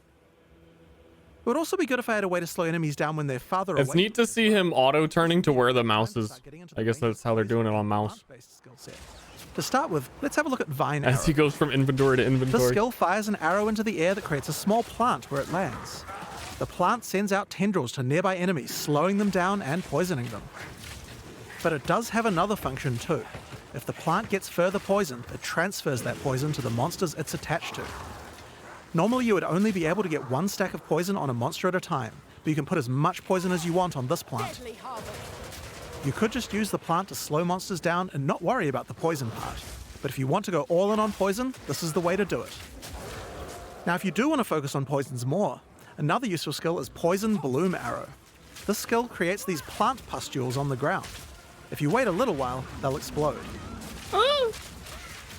Just like any other plant skill, these plants respond well to poison. Get on the Shoot the poison burst chocobo. arrow at enemies nearby and watch your plants grow more and more powerful. Poisoning the pustules causes them to do much more damage and makes them explode much faster as well. I can also add the Pierce support to Poison Burst Arrow.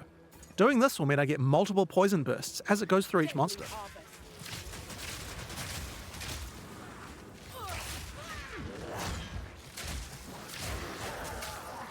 He's playing as John Exile.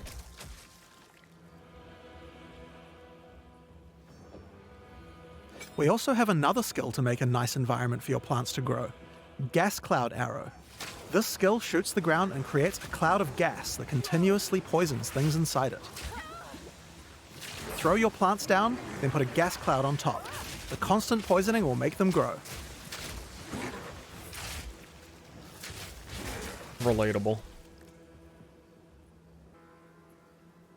How long I've been playing PoE? I played it when it first came out. Another poison-related skill we have on the Ranger is called Plague Bearer. This is a reservation skill, meaning it uses spirit. When I enable it, I get this counter that counts up whenever I apply poison to a monster. Like the first beta. You can see the counter on the skill increasing as each new monster is poisoned. Now I'm going to fight these monsters and make sure to poison them as much as I can to build up the counter.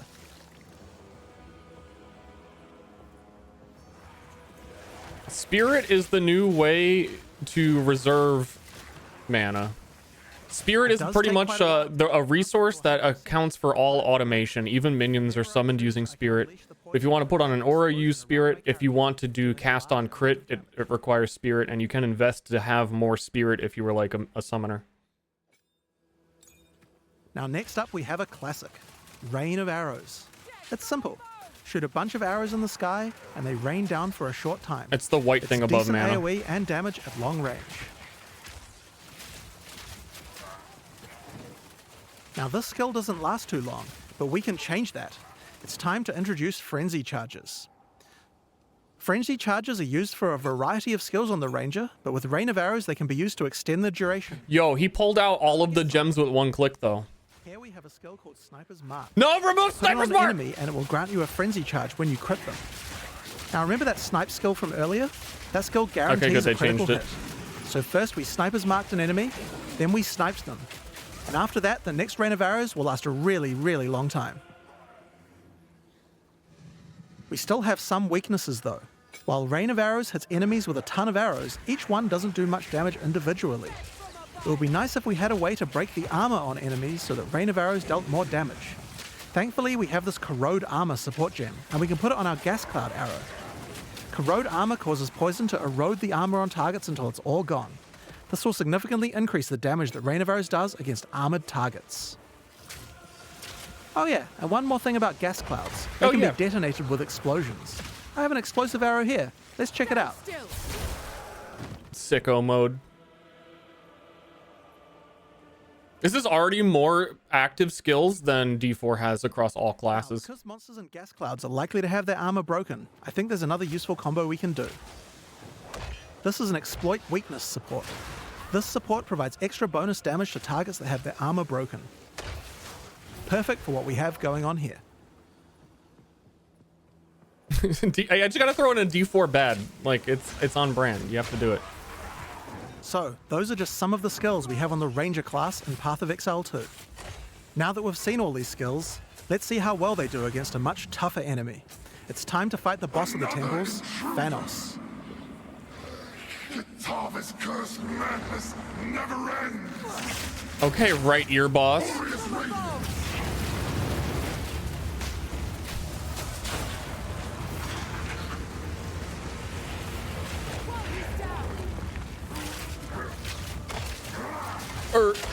Yo, it's all right ear all of a sudden.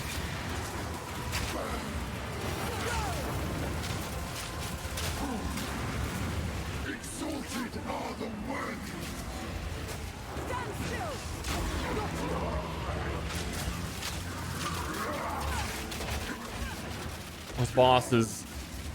This boss is right ear pilled.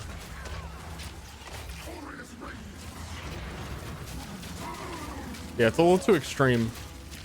How come she's not screaming armor-piercing bolt over and over again? Glad I found you. I prefer my ASMR videos to be professionals in their field and not role-playing. Look forward to more stuff. Okay, thank you. I think. See my Chinese Bible in left ear? Game audio in right ear?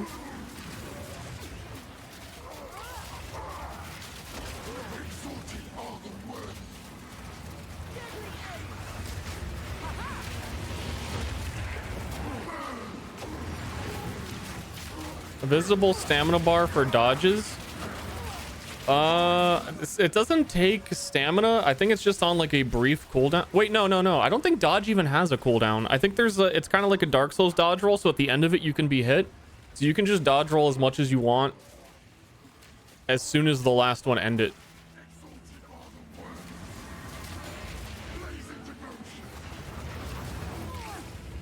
Which is nice, because now you can do these freaking, enter the gungeon bullet hells on bosses, I guess.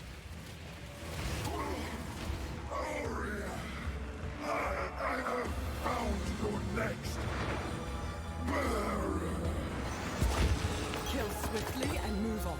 This is how you survive. No loot! No loot! That's the Ranger. But oh yeah, there was one more thing. The mount. Check this out.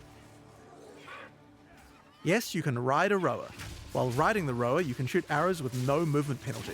What's a It's rower? pretty overpowered. You can also use your vaulting skills to jump right off the rower's back. Once the rower doesn't have a rider, it starts attacking monsters, so he's nice to have around, even if you're not riding him. That said, if you are riding, don't get hit. If you take a heavy stun while on a rower, you'll fall off, and it takes a while to get up. So be careful. Oh no. Oh no. So that's what we wanted to show you today. Now there is just one more rather unfortunate bit of news. No! Path of Exile 2's beta is going to be delayed. We previously said that we would get the beta out on June 7th. And while I think we would be able to get the game's content ready in time, we underestimated how long it would take to get gameplay polished to a standard that we're happy with. We're still going to be doing alpha testing in June, but we're going to be delaying the beta until later in the year. I don't have an exact date for you today, but it should be towards the end of the year. Chat wins. In the meantime, you can still play Path of Exile 1, of course. You fuckers. Now, speaking of PoE 1, we also have the 324 expansion to announce. I'm going to hand over to Mark, the game director on PoE 1, to show us what's in store. We had a lot of fun making this one, so let's just get straight into it with the trailer for Path of Exile Necropolis.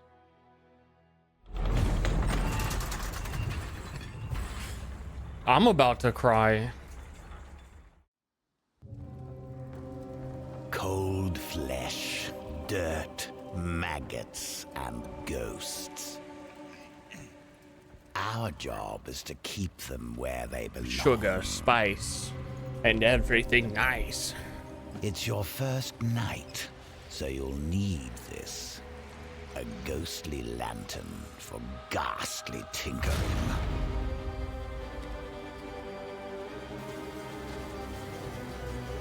Sentinel 2?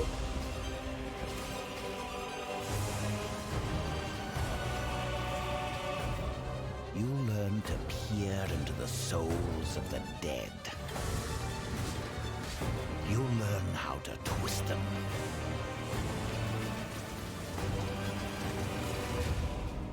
Meet me in the necropolis. You can pilfer shiny things from a corpse, but you can pilfer glorious things from a soul. Soul of boots. I need a grave digger.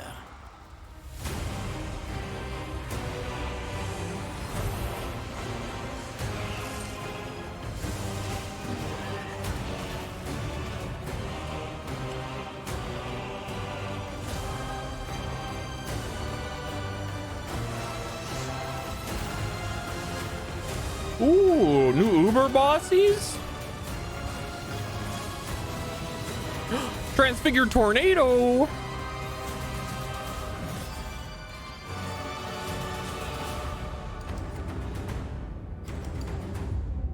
The job's hard, but the pay's good. Atlas Guild 2? I think I missed that. I think I was paying attention to something else. There's so much on screen. There's so much going on. In the Necropolis League, you will encounter Undertaker Aramor, a man collecting the scattered spirits of the Eternal Empire for a mysterious purpose.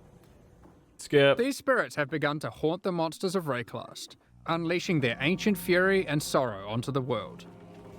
The Undertaker will provide you with the Lantern of Aramor, a powerful family heirloom which can illuminate the wrathful spirits haunting monsters throughout Rayclast. With it, the Undertaker hopes to employ you to rid Rayclast of this menace, and further his cryptic cause. The lantern can be used when entering any new area. When peering through it, you can examine the spirits haunting that area. The lantern also allows you to manipulate them, letting you configure which monsters are affected by which mods. It would be wise to take your time with your decisions here, for the spirits are not forgiving. When peering through the lantern, you can also see extra details about the packs of monsters in the area. Rowers here are considered common, whereas the water elementals are more scarce. If you want things to be easier, you can put the more difficult spirits on the elementals, which you'll encounter less often. We've tried to make sure that by engaging with the lantern, you are able to intelligently control the difficulty in the necropolis. This is like one of the best campaign leagues we've had in a long time. The danger they pose. Because it doesn't seem For example, here, hard to the do. infested vultures are servant haunted, causing them to deal Like, a small it's not amount of time increased consuming, like a speedrun might but still the do it. Vols Vanguard are noble haunted, causing them to deal a large amount of increased damage. As you reach higher level areas in Rayclast, the tier and number of spirits that are haunting monsters will generally increase. Your game knowledge can help you here. If you're aware of the composition of a monster pack, this means certain mods will be easier to manage. I know. For example, the mod that increases a pack's damage for every monster killed has no effect on packs with a single monster, like a Devourer. However, if we found a spirit that makes the strongest monster in a pack deal 100% more damage, well, I'm going to avoid the Devourer. You might have noticed that the Lantern of Aramor provides other useful information, such as the types of abilities monsters use, or the damage types they deal. So for those who are less familiar with how these monsters work, this can be a great way to Well, learn. they said campaign reworks. If there's no substantial campaign difficulty increase by like Act 3, I don't see a reason why you wouldn't do this every time and do like Arma brand campaign zooming. Yeah, that's they kill you. Powerful spirits beget powerful rewards. There are two reasons why you might want to face a challenge now and then. Firstly, not all the spirits are malicious. Sometimes the monsters aren't haunted at all, but are instead devoted. These can grant basic rewards like increased experience, or bigger rewards like spawning the nameless Ster, an NPC that will grant you a single unique item after you defeat all of the packs affected by that spirit. Yeah, big The more haunted speed monsters run. you defeat in the previous area before using the Potential. lantern, the more likely the devoted monsters will appear in the next area. Monsters haunted by higher tier spirits will increase the chance of the devoted appearing even more, meaning that sometimes it's worth putting the hardest modifier possible on very common monsters, if you're brave enough. Again, we've tried hard here to allow players to customize the danger and rewards as much as they can. Aramor is an Undertaker, and you can probably guess what we're taking to him. The second main reward from the Necropolis League is monsters with unresolved anguish. I've got a lot of Their corpses unresolved need anguish. extra care from the Undertaker, and he will offer to take them back to his necropolis and store them in the morgue. Time to earn your keep. When you are ready, you can visit the morgue to view the monsters you have collected, and then get to work burying them in one of many graves in Aramor's cemetery. For example, we will bury this Katava's Herald. Aramor's mysterious soul experiments can coalesce powerful items. Here I've chosen to create a pair of boots. Aid this soldier so that you may grace them with fleetness. These boots are useful for my character, but aren't exactly what I hoped for. And this is where the Necropolis crafting system really shines. You'll have noticed that the corpse we collected earlier had a crafting effect on it. In fact, all collected corpses do. If you bury multiple corpses in the cemetery, all adjacent corpses can be exercised at once to create one item. All of the crafting effects on those corpses will apply to that same item.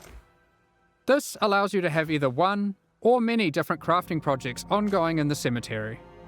For example, you next craft time I one try to item create from like boots, nothing. I could bury corpses that increase the chance It's of very getting move speed modifiers. Weird. To go further, I could use these to generate higher tier modifiers. Then, I could try to bias it towards being an evasion pair with this. This game is so Finally, weird. Even with a million hours of playtime, like it's hard to grasp exactly what all this is meaning without playing it once. Now, let's craft our item. I kind of get it. Because they actually walk through it. They usually don't like spend that much time on a mechanic, but yeah. Collect monsters. Each monster has a mod. Make an item out of As you can see them. now, we have a much better pair of boots, forged from the souls of our enemies. You could even use the entire cemetery to craft one item. There is always something you can do to try and ensure your item will be as best as it can be. We hope to see some really crazy grave crafts.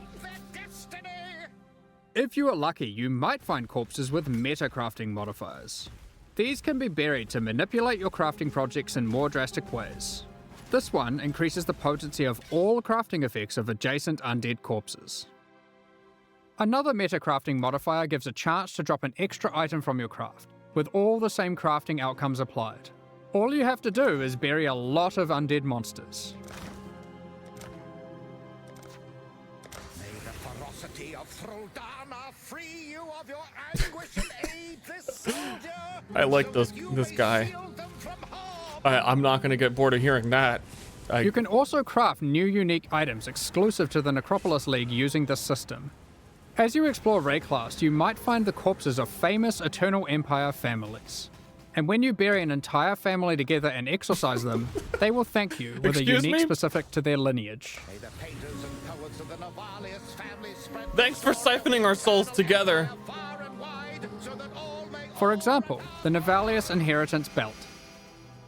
I'll give you a moment to check that out. You can use other corpses alongside them to grant implicit mods, manipulate the values of explicit mods, and more. In this case, with the Parandus Pact, you can even change the modifiers it generates.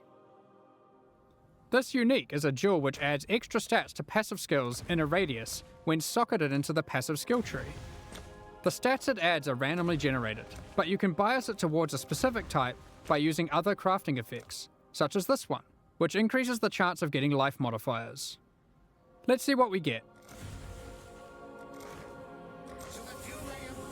I can't wait to arise this item power our champion. Show him the way. Also, do it now, quickly. Damn, we didn't get it this time. I guess we're gonna have to go and collect more corpses. Of course, you can trade the corpses away to other players.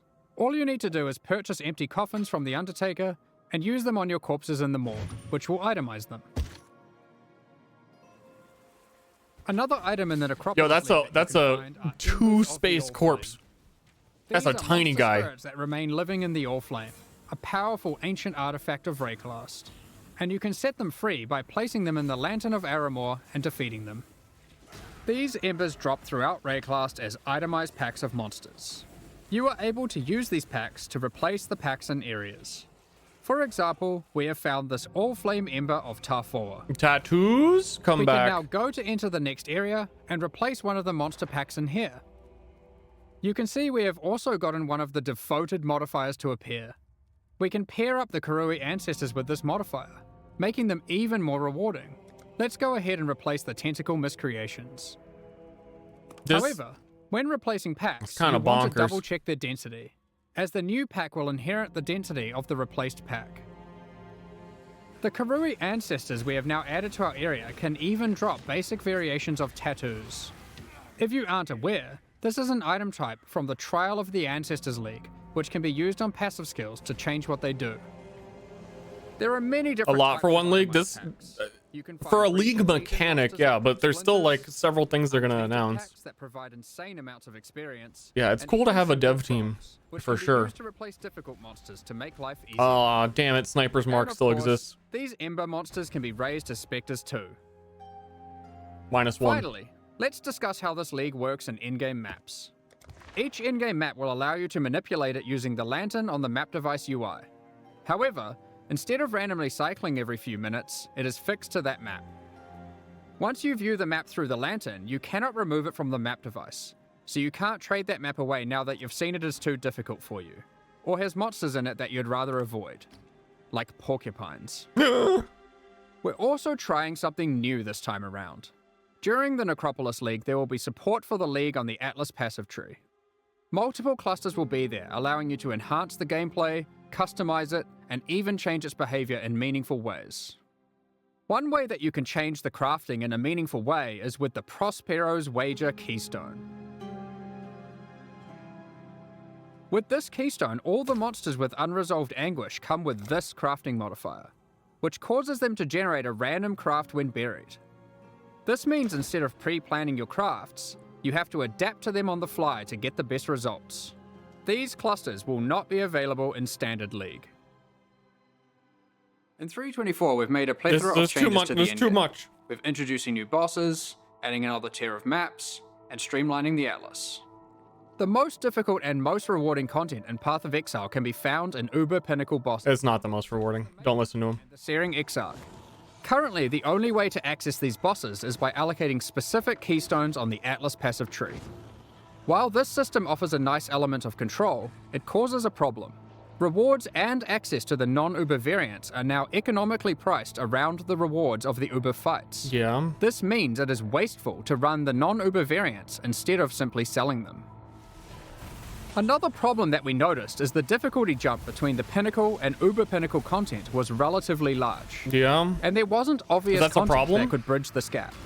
Many players would give up on their characters before being able to defeat the Uber Pinnacle bosses. That was the point. In 3.24, we will be making some changes to this.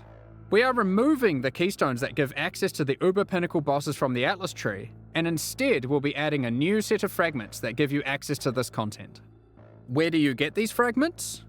We are adding a new tier of maps, Tier 17 maps, which not only give you access to the Uber Pinnacle content, but also test your characters in new ways. They feature a new set of bosses, Uber monsters, and a new tier of modifiers that can roll on the maps. There are 5 new Tier 17 maps in total, with some surprising boss fights at the end. We'll look at a couple today, and the rest you'll have to discover for yourself. First, we have the Citadel map. This map contains an ancient Kalguran citadel. You will encounter many expedition monsters as the signature packs throughout the map. How do I learn this game? You gotta play it. Uber Uhtred. This is a version of a boss from Expedition League, with all its abilities and mechanics enhanced. Uber Uhtred will even be able to summon 2 other expedition bosses to aid it during the fight. Secondly, we have the Fortress map. This map is an impregnable fortress, guarded by monsters from the Just Heist. like me. At the end, you will encounter an Uber version of the Unbreakable.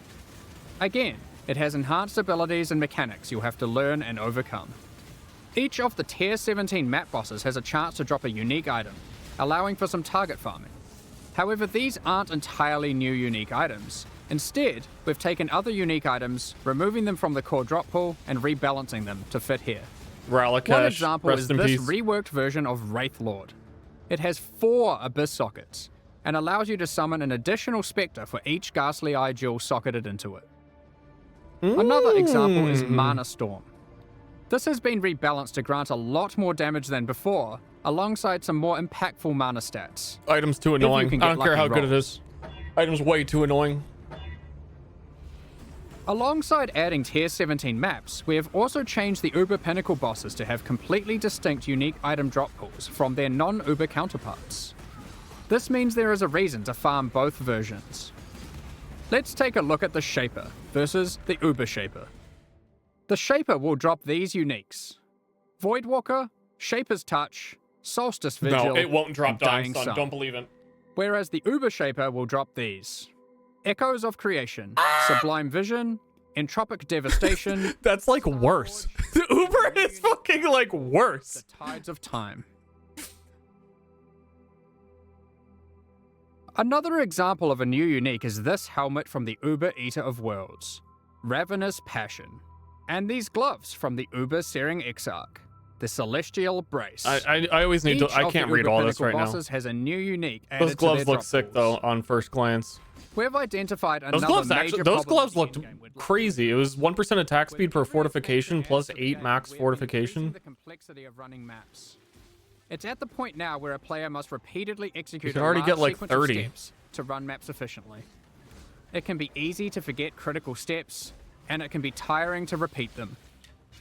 To solve this, we are removing some systems, but are keeping what is good about them. compasses, The 2 main systems we've removed are Sextants and the Master Mission Selector. Sextants is basically It is compasses. not our intention to dull the content, however. We have completely reworked Scarabs to include most of the options that were previously covered by those mechanics, and many, many more. Let's take a look at some of them. Commonly, you might find Scarabs that simply grant access to different content. Here, we have a Scarab that causes Beyond Demons to spawn when killing monsters in your maps. And here, we have one that adds a Delirium Mirror. Each type of Scarab now has multiple versions, so if you want to fully invest in a type of content, you can do so. Here's a suite of Ultimatum Scarabs. This Ultimatum Scarab adds an Ultimatum encounter to a map. This Ultimatum Scarab of bribing then causes that Ultimatum encounter to grant better rewards and its monsters to yield more experience. This Ultimatum Scarab of dueling will cause that Ultimatum encounter to always guarantee the Trial Master boss fight at the end. That's fucked up. Assuming you can survive through all the rounds. Like, very good. This Fucked up. Ultimatum Scarab of catalyzing will cause all rewards from that ultimatum to be catalysts, instead of other rewards. Also very, very and good. finally, this Ultimatum Scarab of inscription will cause all catalyst rewards from that ultimatum to be inscribed ultimatums instead. There are plenty of others. If you enjoy divination... This is really good for solo self-found for sure as well. This Divination Scarab of Curation causes more divination cards to drop for each different favored map you have selected. But it also causes whatever map you're running to only drop divination cards from those favored maps. So if you want to try and aim for your Mage Blood and don't want to just farm Crimson Temple, then this Scarab is for you. This Divination Scarab of Completion causes your divination cards to have a 20% chance to drop as a full stack instead, for maximum dopamine. Basically, there are now just a lot of Scarabs. You might have also noticed that they no longer have tiers.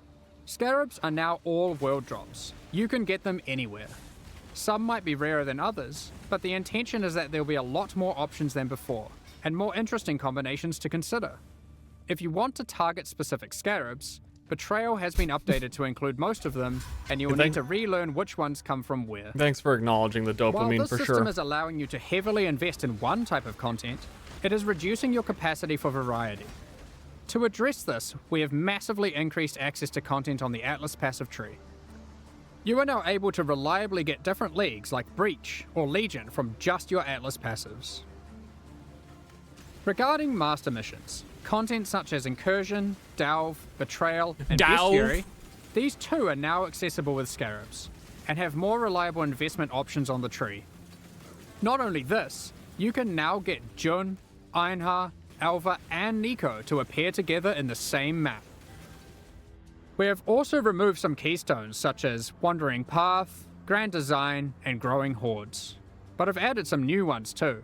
For example, Unwavering Vision, Back to Basics. Yo, wait, what? That was fucking crazy. 20 passive skill points? And Thorough Exploration. To not be able to use Scarabs? Log in for me. I hate Scarabs. Even with them being better, we have added some new I kind of just don't like collecting them. Which allows you to try find better variants of Scarabs. Mounting Modifiers, which increases the values of modifiers on your maps by 2% for each explicit modifier.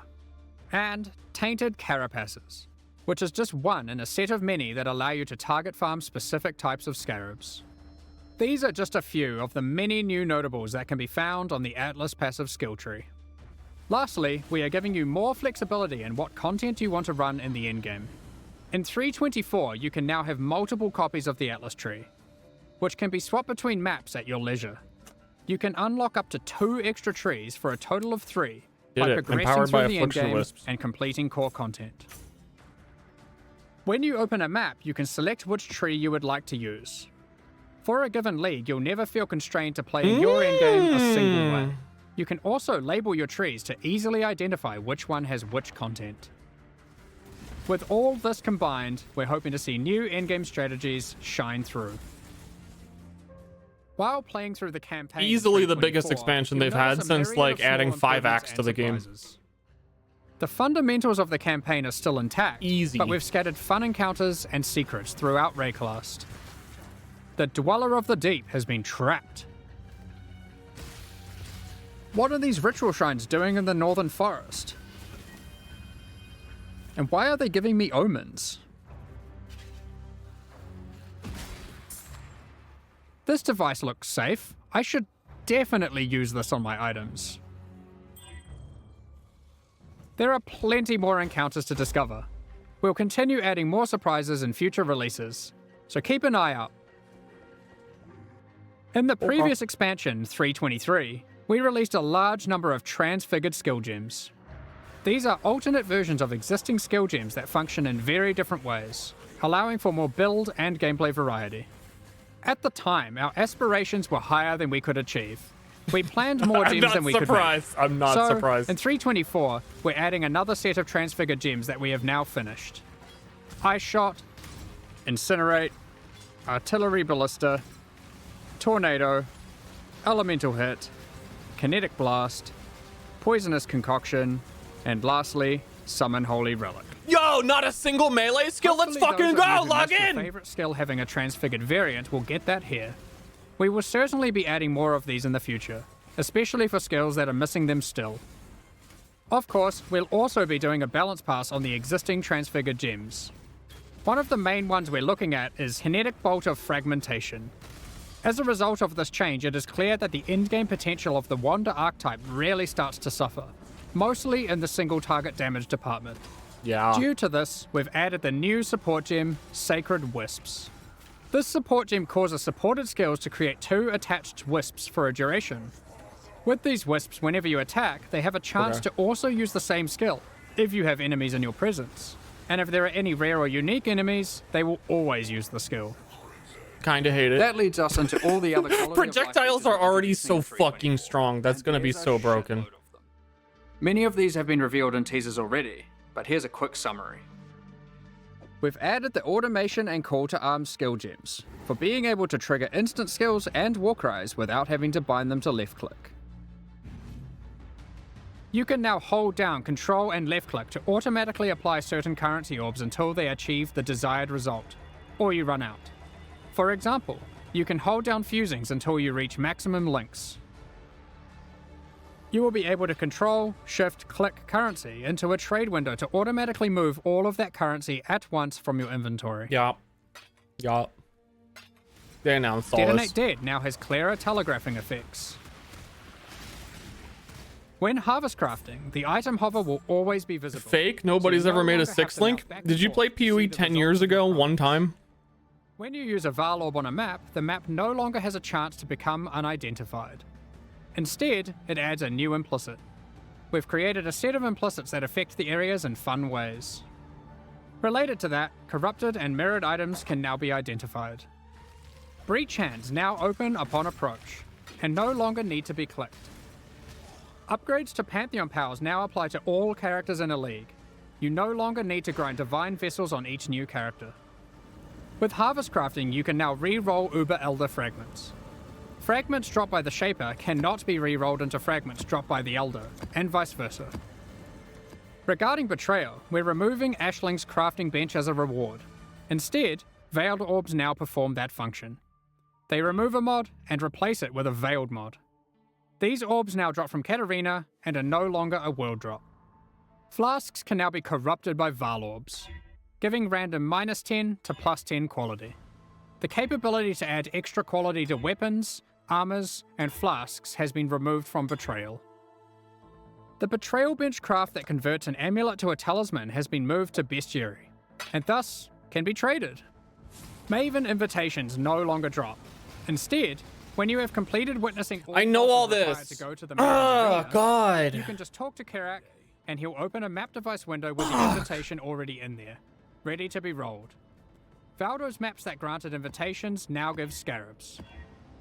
No more having to waste Guardian kills to try get invitations to drop.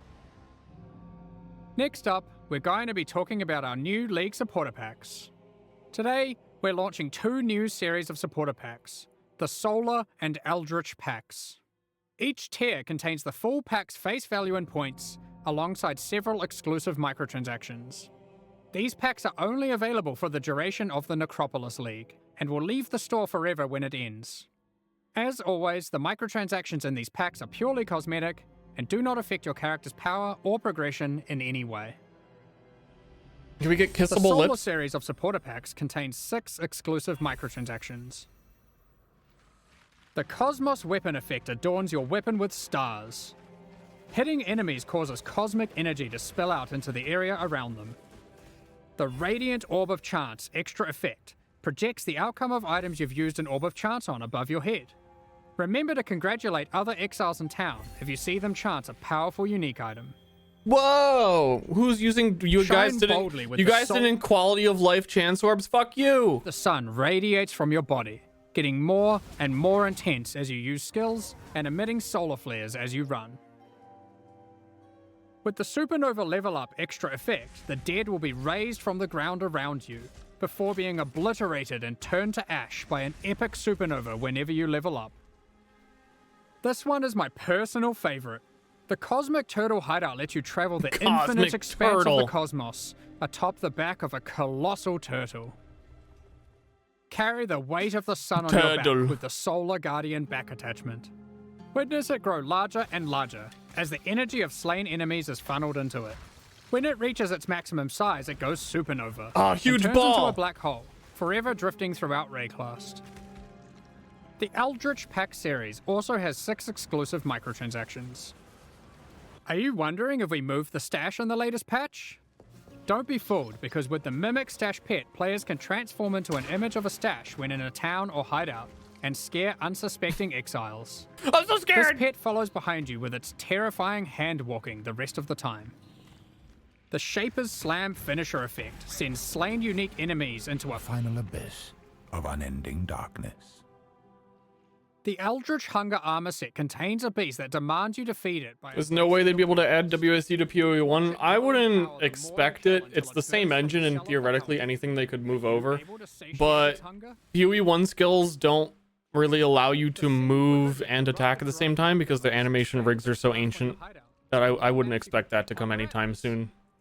Equipping the Headhunter character effect causes skulls of slain rare enemies to whirl around you like trophies.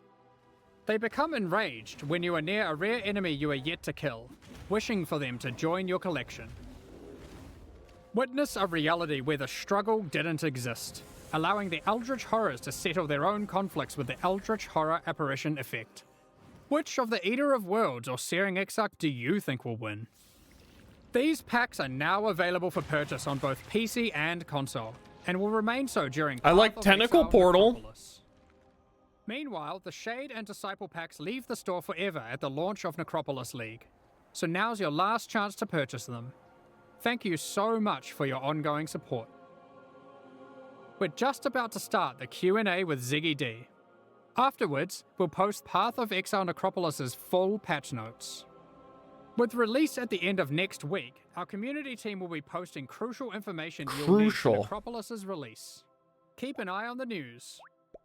On release weekend, we expect to launch the new mystery box and this season's Kerax Vault Pass. Big if true. Thank you for joining us today and checking out our latest developments.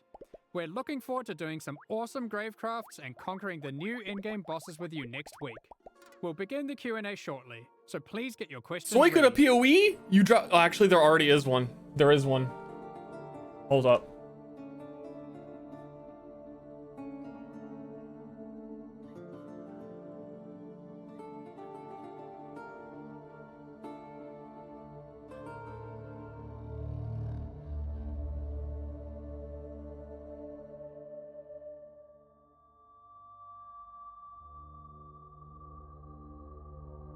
Let's go.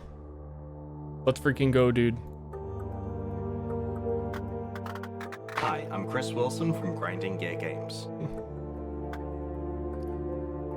Good morning, Exiles, and welcome to our Q&A portion for today. I'm joined by Jonathan and Mark, and first thing we're going to be talking about Path of Exile 1 questions. As I know that's the content that you'll be getting your hands on. I don't want to play it. And want to hear all about. And then afterwards we'll... Okay, here's the debate. I guess I could play Suika. I kind of want to listen to this. Or I was going to do a PoE 1 speedrun and think about PoE stuff. I think that's more on brand. I think that's more thematically going on. No melee buffs? Well, they haven't shown patch notes. They don't announce very like niche specific things like that in their trailer. They try and keep it concise. Like any skill buffs or nerfs and stuff like that, they're not going to talk about. And what it means for them to be involved, especially since they like characters that are actively present in the game in another mechanic right now. Like, what does that mean? We bent the rules a little bit on that teaser. They're not actually involved.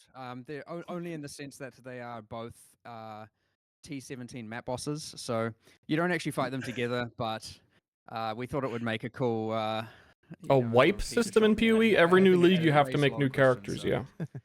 It's one of these weird old action RPGs. was like, we're just doing some timey-wimey stuff. Oh, they both kind of like deal with death, so there's a bit of a connection there. Like when you get into maps, everything's all memories and the line gets a bit blurred. You can kind of do whatever you want, which is a good thing about that system. You don't have to stay so grounded and sensible. But so yeah, we do have some interesting encounters going on there that are a bit different. But you know, it's again the maps allow us to kind of detach from the groundedness of the world and the rules of what's actually happening in there.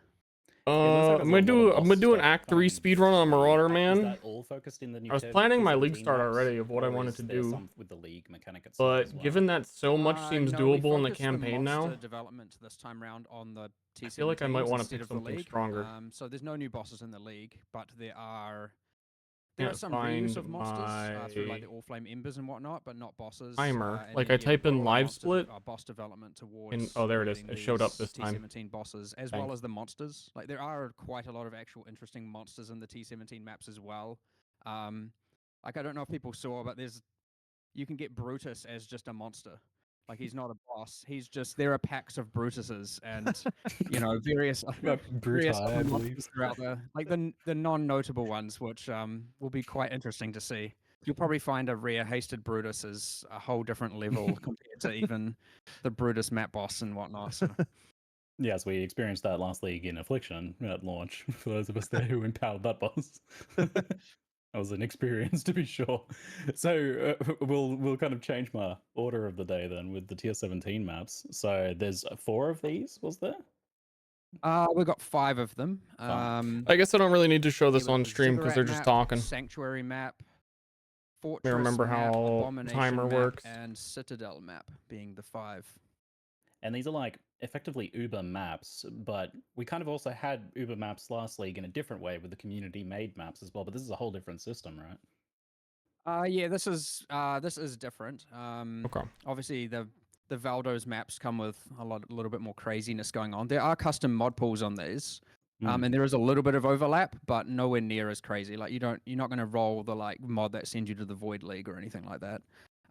That's exclusive for those player-made ones. But yes, this is. Valdos are still in. Yeah, there's no reason they wouldn't be. It is expected that they are hard for sure, but I'm sure some of your Blah, blah, questions blah, blah. to some of that. So yeah, you know, sure. I'll explain them as it comes.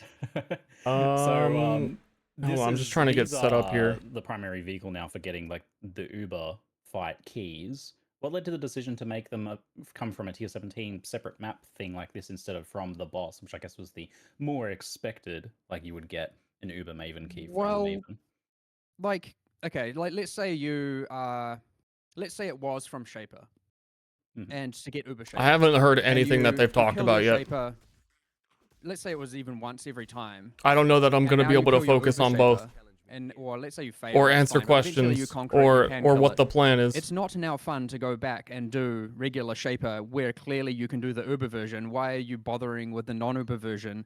So unless you want a specific drop from him, it's not fun to go back and just do like a clearly lower grade quality. So we instead went with it going a different way, where we have something that is ideally in between those 2 points of difficulty and has random variance. Like you'll find that some of the tier 17 map bosses with certain mod combinations are probably even harder than the Uber Pinnacles, depending on your character and all of those variables there. I wouldn't say that's going to happen entirely consistently. Like it'll be occasionally the case, but it certainly isn't fun to just be like, in order to do Uber Shaper, I have to do this content that I have clearly proven capable of doing, and just repeating that over and over. They said that there wasn't a big enough gap. The people who want to there was farm too their big own of a gap ones, between Uber they're bosses. doing content that is up to their challenge level, basically, because the regular boss wouldn't be anywhere near that. Yes, correct. Yeah. But then the tier 17s are even bigger. So the tier 17 maps, when you get more Void Stones, it has a chance to convert T16 maps that drop. The more Void Stones you get, it becomes multiplicatively higher. But there is a kind of diminishing returns on that. So it is quite probable to convert T16 maps like the first one, and then as you get more T17s, it becomes less and less and less. And the reason we did that is obviously the discrepancy between just running regular T16s and obviously top tier juicing. You end up with like, you know, the multiplier difference of the amount of T16s dropping is substantial to say the least. And we didn't want it to be that we have to balance around the juicing with respect to getting T17s. We wanted to be that more accessible across the board. And so, yes, we added a kind of diminishing return. So like your first one might be quite probable, the next one's less, and the next one less. And then you're not going to get like, 20 T17s in one map kind of thing going on. Right. It is also worth noting T17s cannot drop T17s. They are not self-sustaining. The intention is that you are still kind of doing T16s and occasionally diving into T17s. Unless you want to trade, of course, in which case... What the fuck was that noise? World's your oyster. So I saw they have their own new mod pool. And we saw things... One of the mods I saw was Rare Monsters remove 10% life, mana, and ES on hit. The mana removed on hit seems to break a lot of builds in particular whenever that sort of thing comes up. I thought it was my phone. Oh, I don't use Facebook. I've never heard that. System in Path of Exile. And it gets me thinking in general about mods like 80% reduced recovery and things that disable auras and stuff like that. And it feels just a bit not too dissimilar to monsters just being immune to your build, right? I think. So what's the intention behind? I think I'm gonna listen to this later and then talk about. It certainly was the ideal dream to chat. I feel very like I can't pay attention to both, and also a lot of people probably have no idea what I'm doing. And whatnot. Now, obviously, in the context of T17s, you can't reroll them. So this really is. You should either change your playstyle, take your time, be a bit more careful to do it, or you can trade it away, of course, or maybe you simply can't run it on that character, and you have to maybe build a different... Shut up. Give me game music. Actually, no, don't give me game music. I'll watch it later on my own. So what we're doing right now is I had wanted to do... I think my current expectation for my next character on League Start was going to be Marauder Man with the new Rage Cleave. I have already done League Start as Marauder Man a few times, so I'm pretty familiar with what I need to do and how it goes. Though I'm quite rusty. And there's a lot to remember and do. And also it's extra annoying with these tabs that normally wouldn't be here. Where did I even put the shit that I got from the other character? Where did I put it?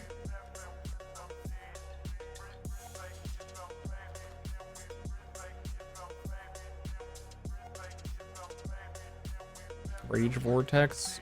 I want to do, for the knowers, Varanustra double dual wield Rage Cleave Marauder Man.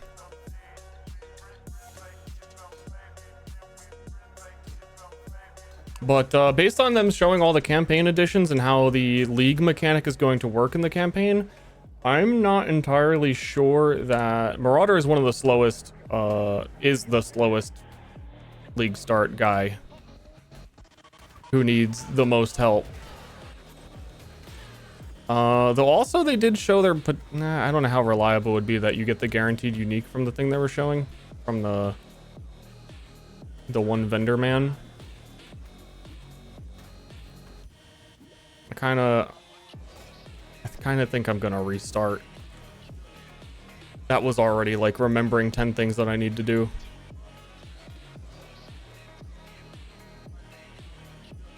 I'm not gonna restart a bunch. I just was very scuffed.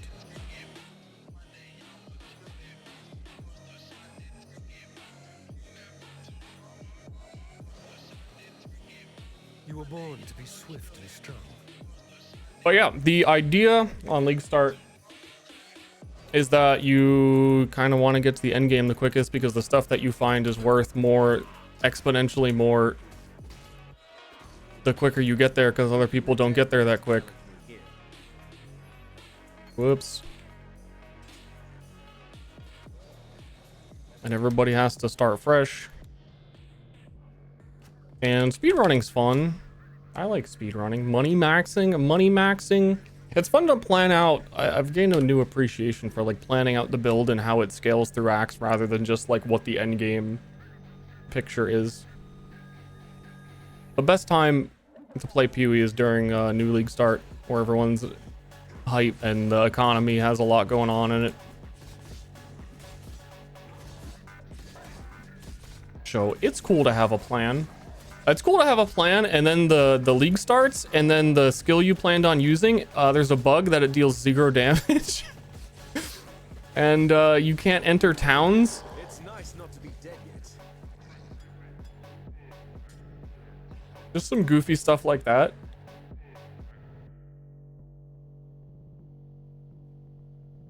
Fine work with. Oh yeah, I didn't get that from him last time. We're looking for reds. I would normally have a thing to search for it. I don't. I'm gonna buy that just in case. If I can afford, I can't afford. Wait, there was one up here. Nope, can't get any iron rings. Putting that in 7. I'm gonna have to manually move these over because they will go into my currency tab if I don't. Do you think you are savage enough to...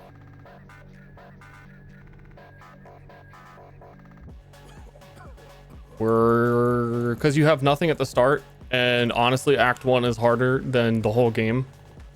Once you get your shit going and you know what you're doing, you want to start strong, so you give stuff from the first guy over to the second guy to make things a little smoother. Gives you a second chance at the vendor.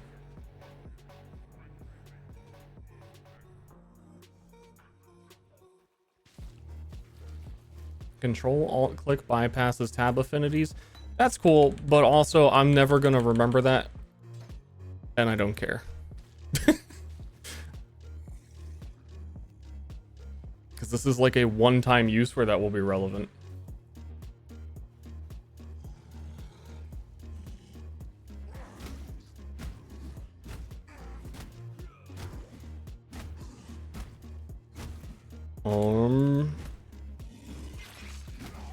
I was very curious to see a transfigured gems for Ice Shot last league. They said they added one this time. I was already considering doing Ice Shot, so I wonder what the new Ice Shot is. Because that would also be a really strong start to just do bow guy.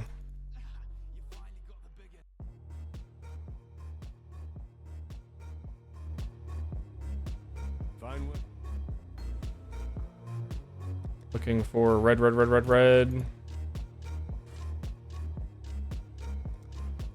Links are the most important thing on items in the early game.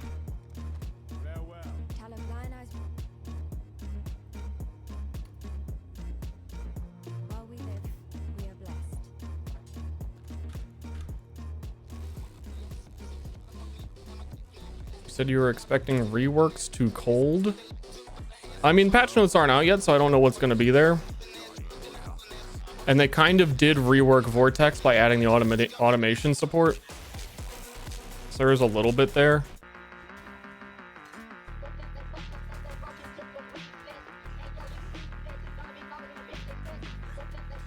Wait, where the fuck did the perforate gem go?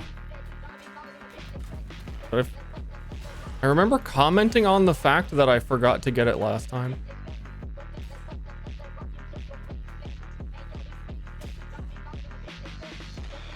It's not super necessary. I was actually curious in what a run felt like without it. And just staying ground slam, man.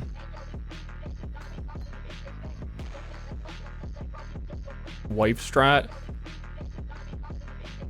I don't know. It depends how into it Ashley is. Oh god, because there was a new patch, it's loading shit for the first time. I'm surprised it did that much in mud flats.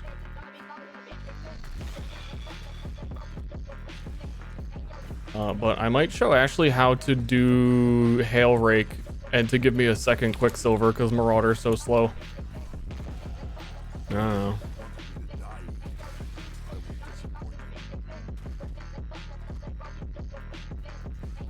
That's nice. That's convenient.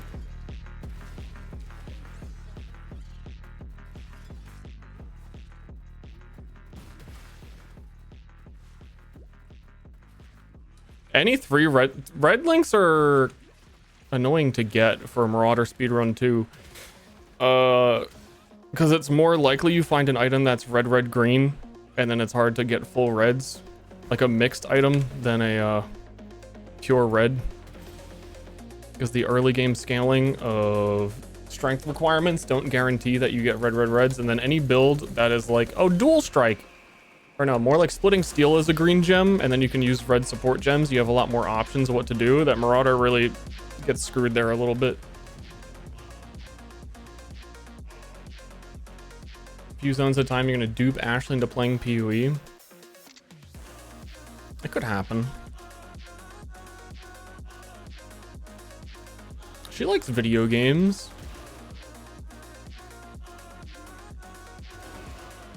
So I think most people are still in the boat of, even if they were going to try it, they're kind of like, I would rather wait for PoE 2.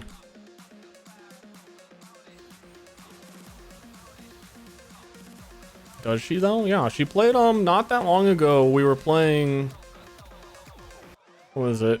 Remnant 2?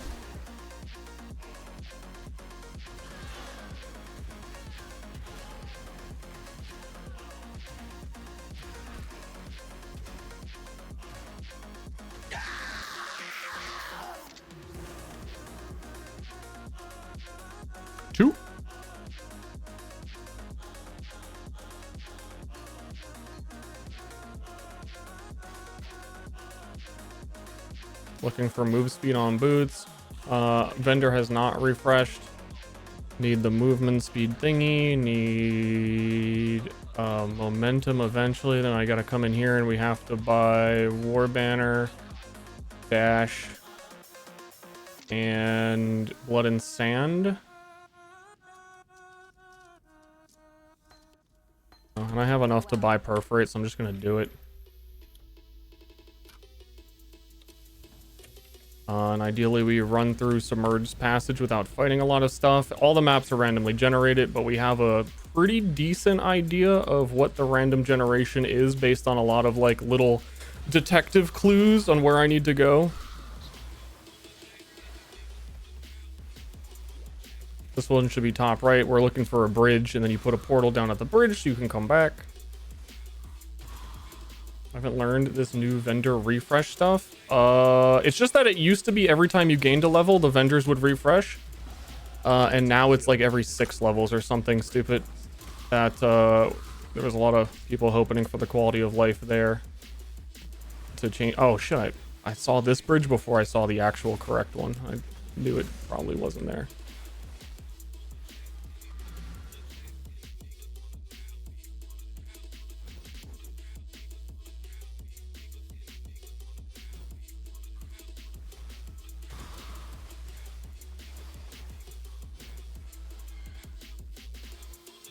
Eight minutes is decent for this because we had to do Duelist Mule and Marauder still is the slowest.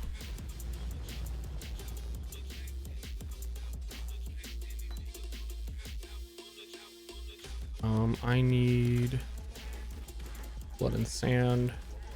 So my current skill Perforate changes based on which stance you're in.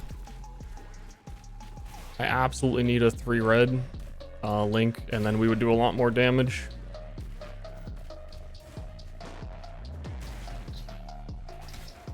Transmutes early are good.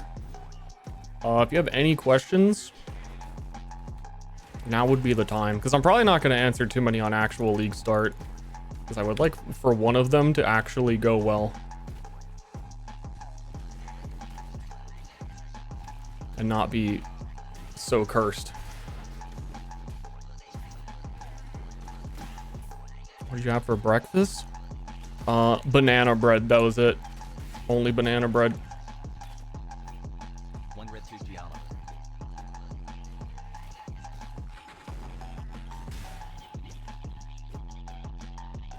Yikes. I felt really sick last night. I woke up early I woke up at like 6 a.m. feeling like I wanted to throw up. So this morning I was like, I'm just gonna eat something to soak up my stomach juice. End of story.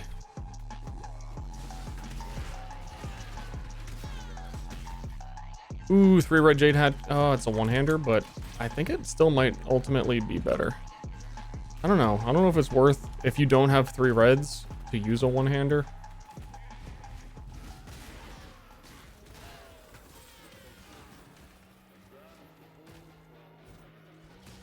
Especially when I got a rare 2-hander with added damage on it.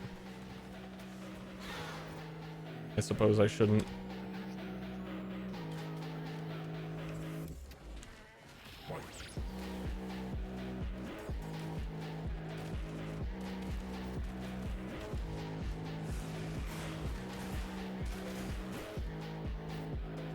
Beep, beep, boo.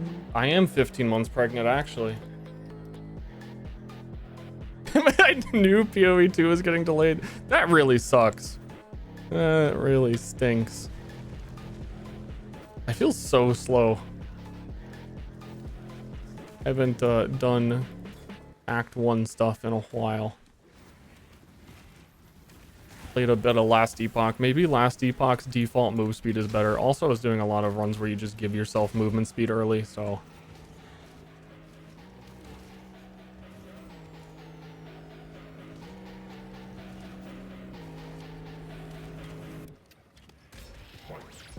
Fight! Stank-ass Marauder, man. I might die here. Oh.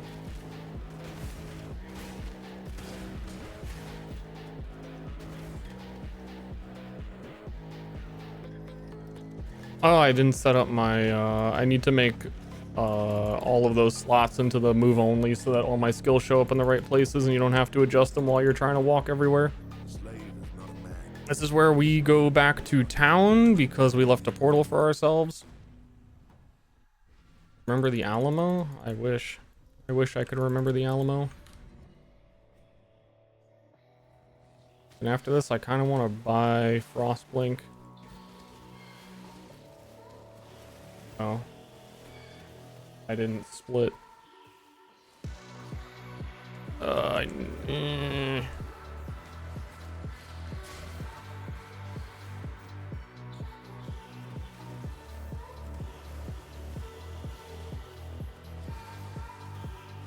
Auto timeout filters for chat? Auto timeout question marks? What? No?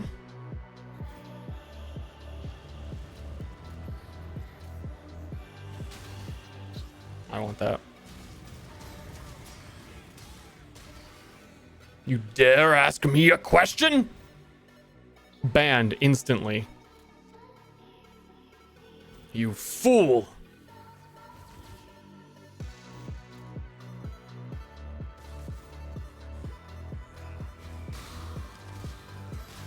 I will not be taking questions at this time.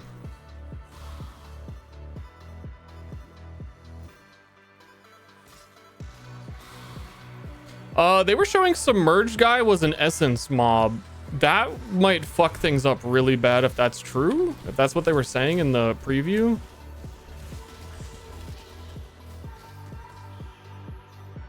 I think they were talking about that in campaign, that Submerged would always be an essence.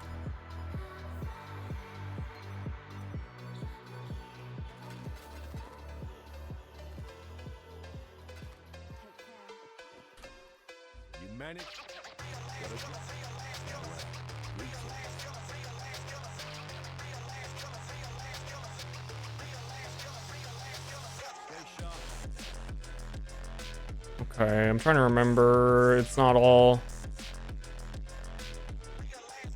We're a little slow. Actually, we're quite slow. But that's Marauder. I went the wrong way. Doubly slow. It should be, we have to do Trial of Ascendancy, which would be up here.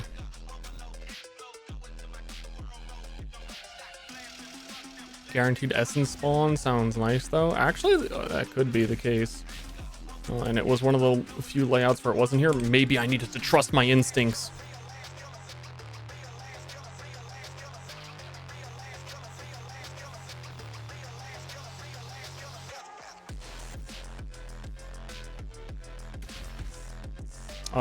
When does Dragon's Dogma actually come out?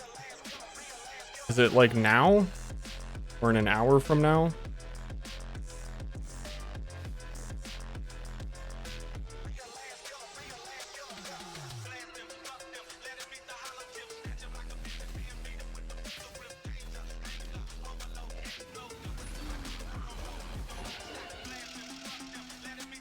I never bought Frostblink.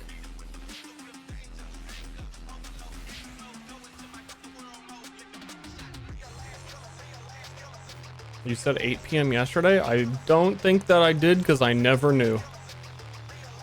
And if I did, it was a random guess.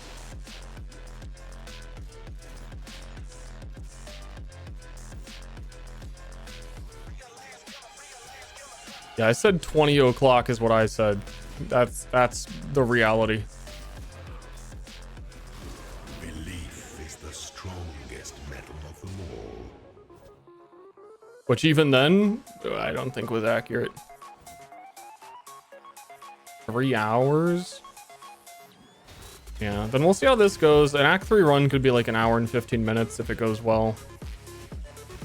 And then it might be the stream for the day, and then tomorrow we'll do Dragon's Dogma because I don't want to start that late.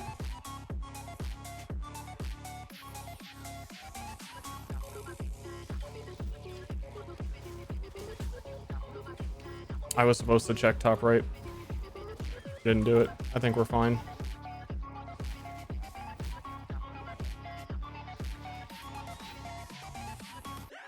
He is not fine.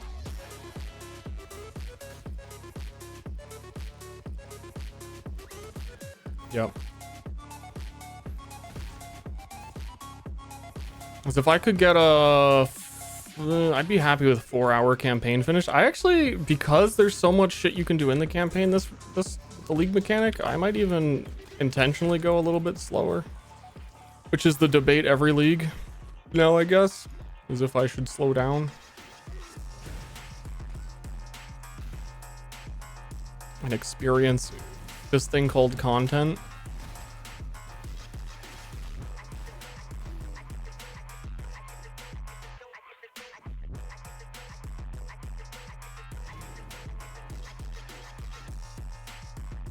We're moving my skill gems over to here because then we can at least get a 3-link with faster attacks. You don't want to put your armor on because it slows you down.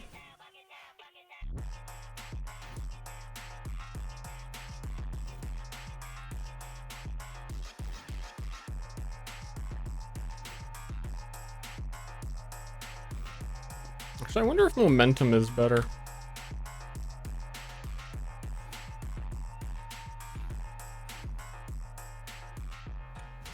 Let's switch to our single target stance.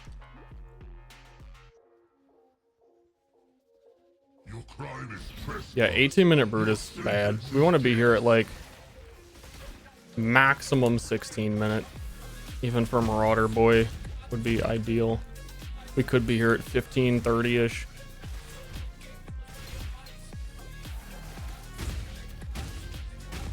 My skills are on like all the wrong buttons.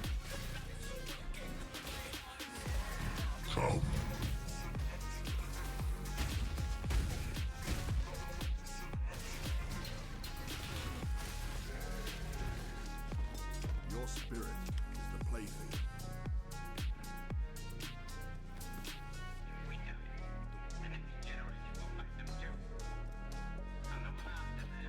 No, we want to, what do we want? What do we want?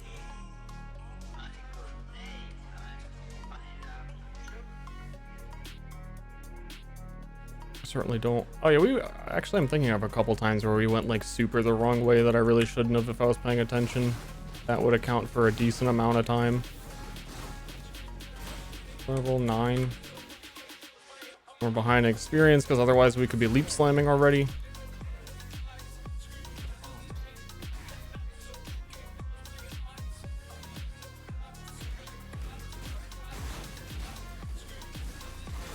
Ooh.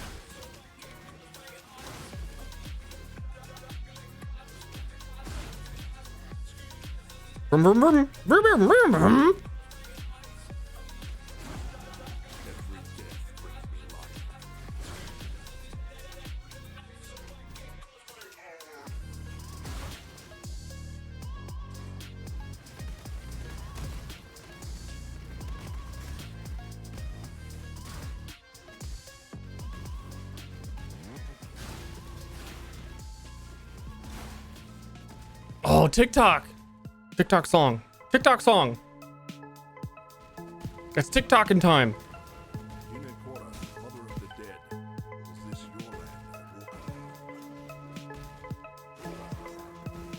Ow. All my homies hate Roas.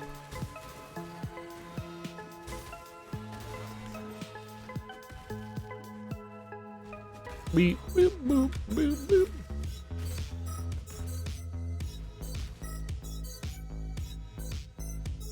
We don't have to rescue Navali anymore? I mean, you never did have to, technically. Also, you didn't have to kill that mini boss to rescue Navali, did you? I think you just click on her cage. Dude, I forget. I forgot.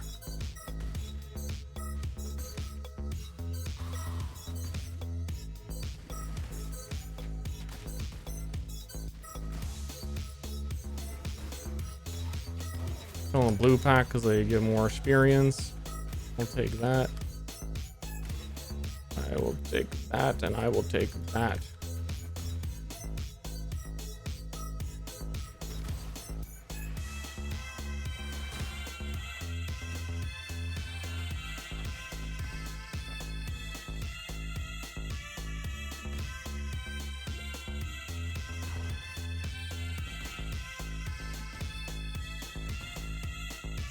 Oh yeah, I still need to buy Frostblink.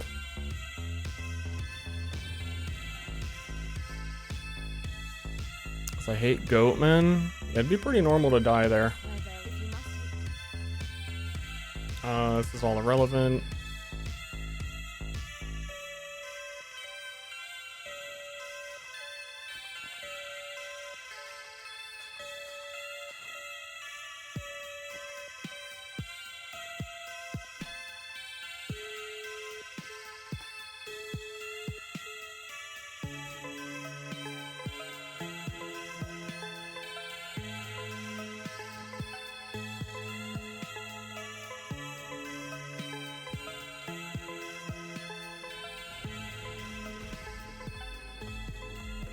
What would happen if God did edibles? Huh?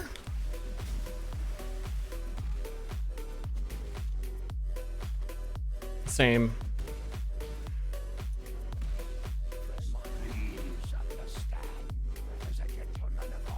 Yeah, same. So this is a pretty standard Marauder run for me, where we don't get any of the sockets we want and we hate it.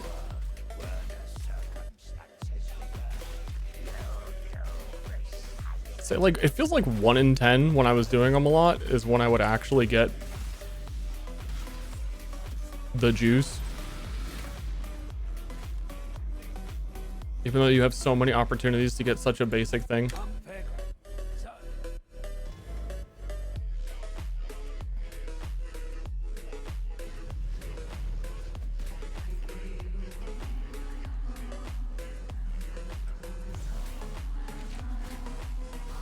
I would say 25, it's gonna be like 26-minute Merveil is not ideal, but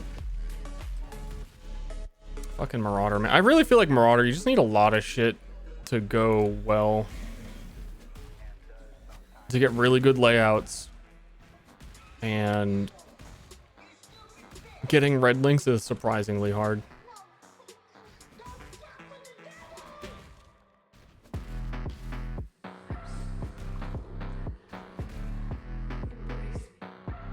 Whoops.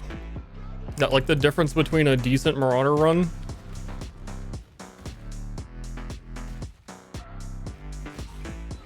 Ah. Dedge. Yeah, no, I kind of don't care as much when it's 25 minutes to Merveil. But I think I might still try and finish it because it's probably more average than I'd like to admit for Marauderman.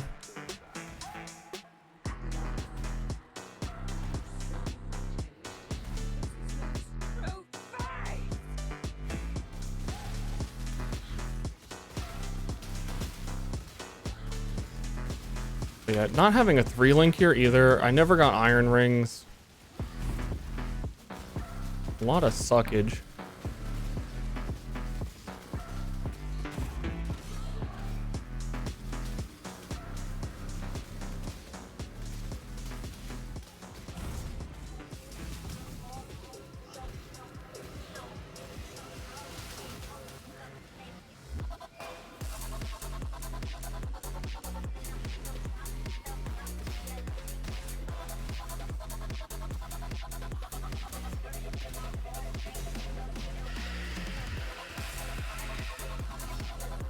I'm done.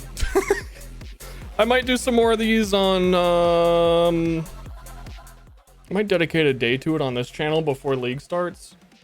Or maybe I'll do them again on the other channel. Today, I kind of just want to watch the interview and read the patch notes on my own.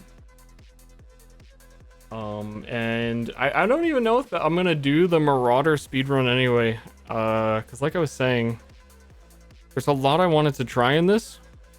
But after a look at the patch notes, I might be convinced to do Ice Shot or Eye of Winter or something, depending on what is new. I had a really good build idea that I want to try for Marauder Guy that I know would be really strong by day 2. But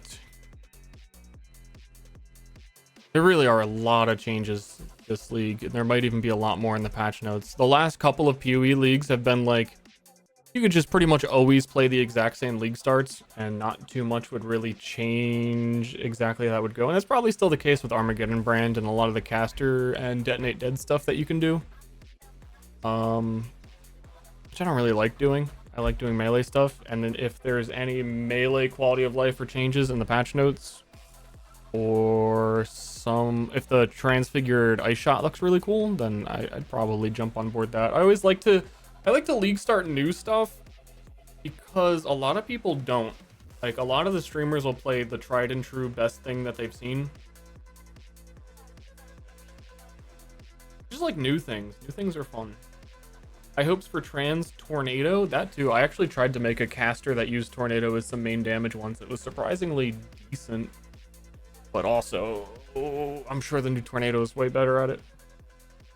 That's the way I would see that going. Honest to goodness, yeah, I'm just gonna play Dragon's Dogma tomorrow. I'll make a character before next stream so we could just get into it.